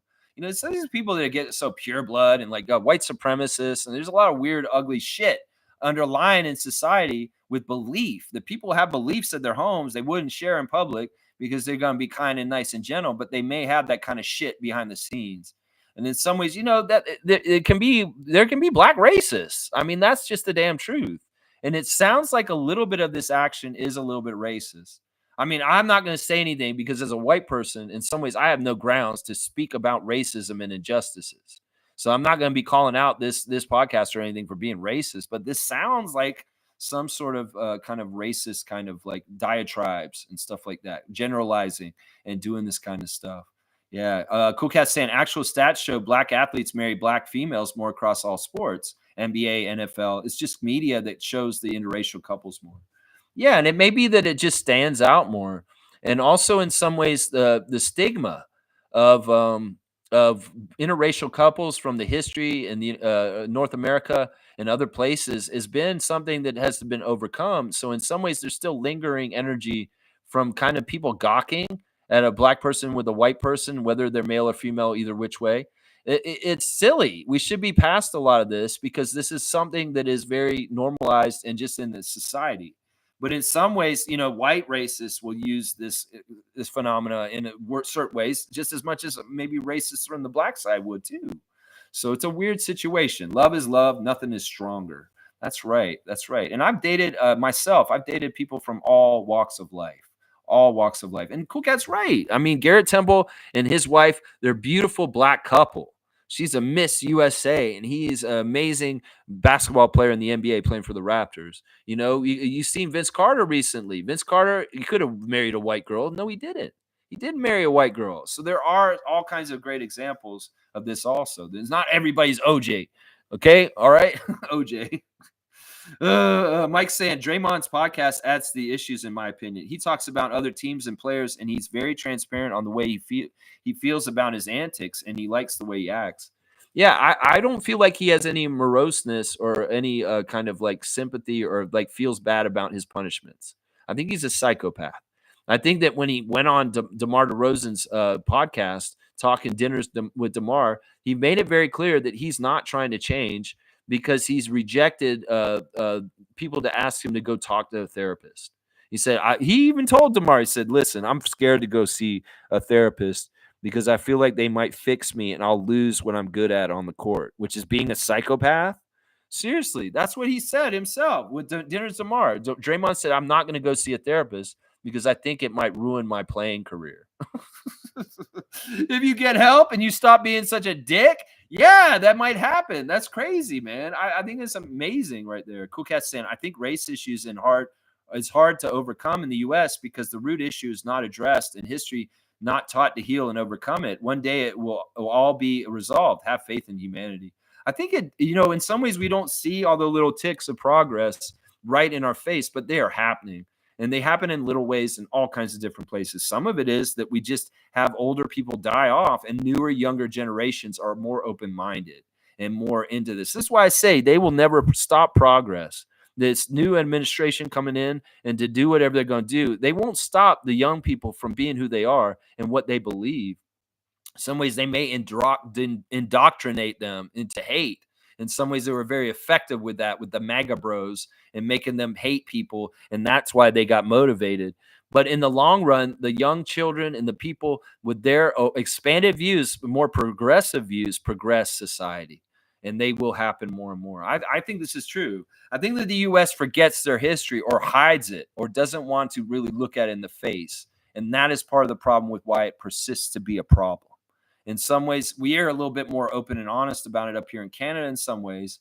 And we work harder to include diversity and different things involved with that more on the up and up. The U.S. has got a fight against DEI right now. There's a whole side that's against DEI kind of diversity and employment, like with having inclusion.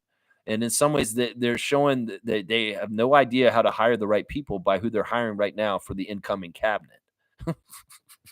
In some ways, I mean, it is what it is. It is what it is. I have faith in humanity also, Cool Cat. The young people get it right more and more as time goes on. That's right. So we're saying he was on Houston, right? Who was on Houston? Which player are we talking about?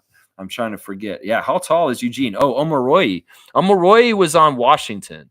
He was on Washington. He's like 6'9". He's a forward center, and he's a thick player. He's got a lot of physicality. He's been annoying to play against. He has a lot of force, and he's a very good rebounder, and he's a good defensive player. So I'm excited to see him debut for the 905 today. Eugene. Yeah, he was on the Washington Wizards before. He was actually on the team that we're playing against today. He was on the Capital City Go-Go last year. So he's going to be playing against his old team today. Maybe he'll have some get back. We'll have to see. Stargate is saying this. Having an opinion is one thing, but voicing that opinion with zero facts is another. It's like looking up at the sky and saying it's pink with fluorescent and red polka dots and then stating that's my opinion.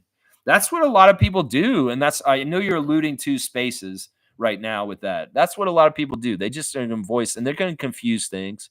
And, sometimes people think it sounds like it makes sense. So, yeah, I'll just buy into that. And then it just gets worse. It just gets worse. Mike's saying the NBA is following the Raptors' lead in the way they are building and pushing teams to develop more and less super talent gathering. Yeah, the salary cap has made it so like this. You can't buy a super team by just collecting a lot of top level players unless you're going to take pay cuts like Jalen Brunson. So, yeah, there's a bit of that. Stargate saying, I don't see Yak going anywhere either, nor Scotty, nor RJ, nor Grady. I'm with you on all that. Cool Cat saying, Lex, that's where I disagree with you. Don't matter that you're a white male. You call out racism anywhere and everywhere. You have every right to call out blacks being racist too. Vision is tolerance to all. It's just in some ways, I understand my privilege. And in some ways, I'm not the one who needs to be chiming in on this. Sure, I will denounce it and be against it and not stand for it. But in some ways, I don't totally feel comfortable like calling other people racist. How about that? But I appreciate you saying that, I don't agree with that. I think you should be able to say that. And in some ways, you know what? I appreciate that. I do.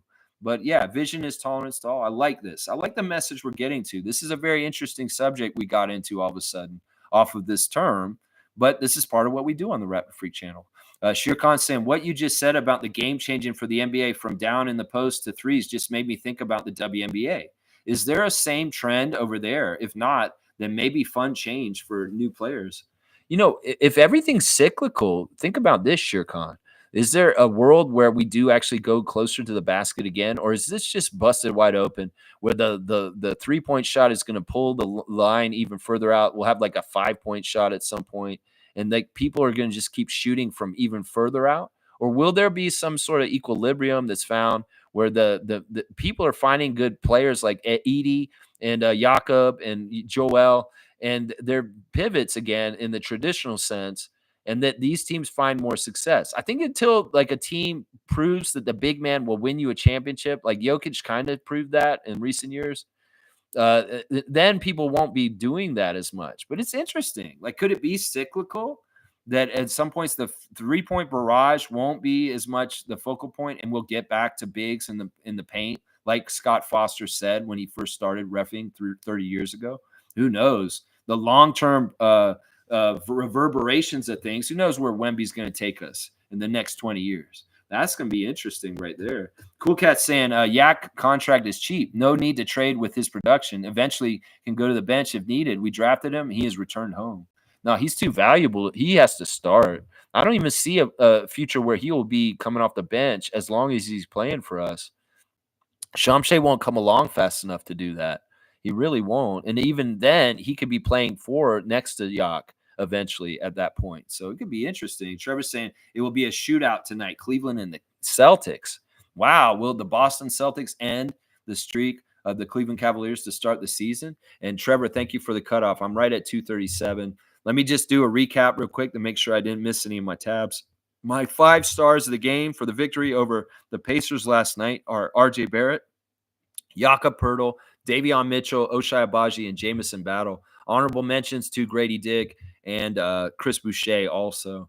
Yeah, fantastic work. Rick Carlisle's team could have had a chance to come back and get us in the fourth quarter, but we held off, and RJ carried us. And a good job. There were a lot of turnovers, and there was still a lot we could clean up and do way, way better and get an even cleaner win. But in the parameters of last night, we were able to fall in the W column, even with certain turnover mistakes. And that's good. We need to tighten up, though, because we won't be able to beat most teams in those kind of situations all the time. Raptors 905 against Capital City Go-Go tonight, 7 o'clock. I'll be in the chat on YouTube. Blake Murphy probably be there too, Monique and other people. Klaja Mula is the crew chief. Gina Katar-Zariti is the referee, and the umpire is Julian Scott. Yeah. Eugene Omeroy has been added to the Raptors 905 roster, y'all. So check that out. Happy birthday, Marcus Banks, once again.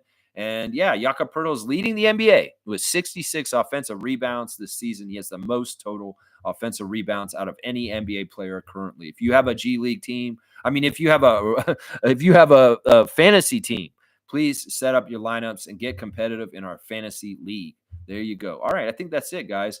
I appreciate everybody watching the Rapid Freak stream this morning, reacting to Indiana Pacers. We love you, Siakam. Always happy to see you when you come back, man. Stargate saying, I disagree. If one looks at the working definition of racism presented by Dr. Francis Cress Welsing, You would understand that black folks cannot be racist, prejudiced and bigoted, yes, but not racist. Yeah, yeah, that's what I was trying to say.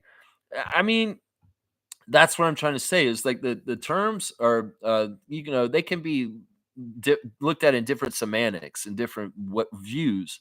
I mean, I don't know. It's tough to say. Like if he's promoting this podcaster is promoting something against white women by using that term over and over again, and it really is like totally identified by the color of the person's skin. I don't know if the right term is racism because I do understand what Stargate's trying to say. I do understand what he's trying to say. All right, this is heavy stuff.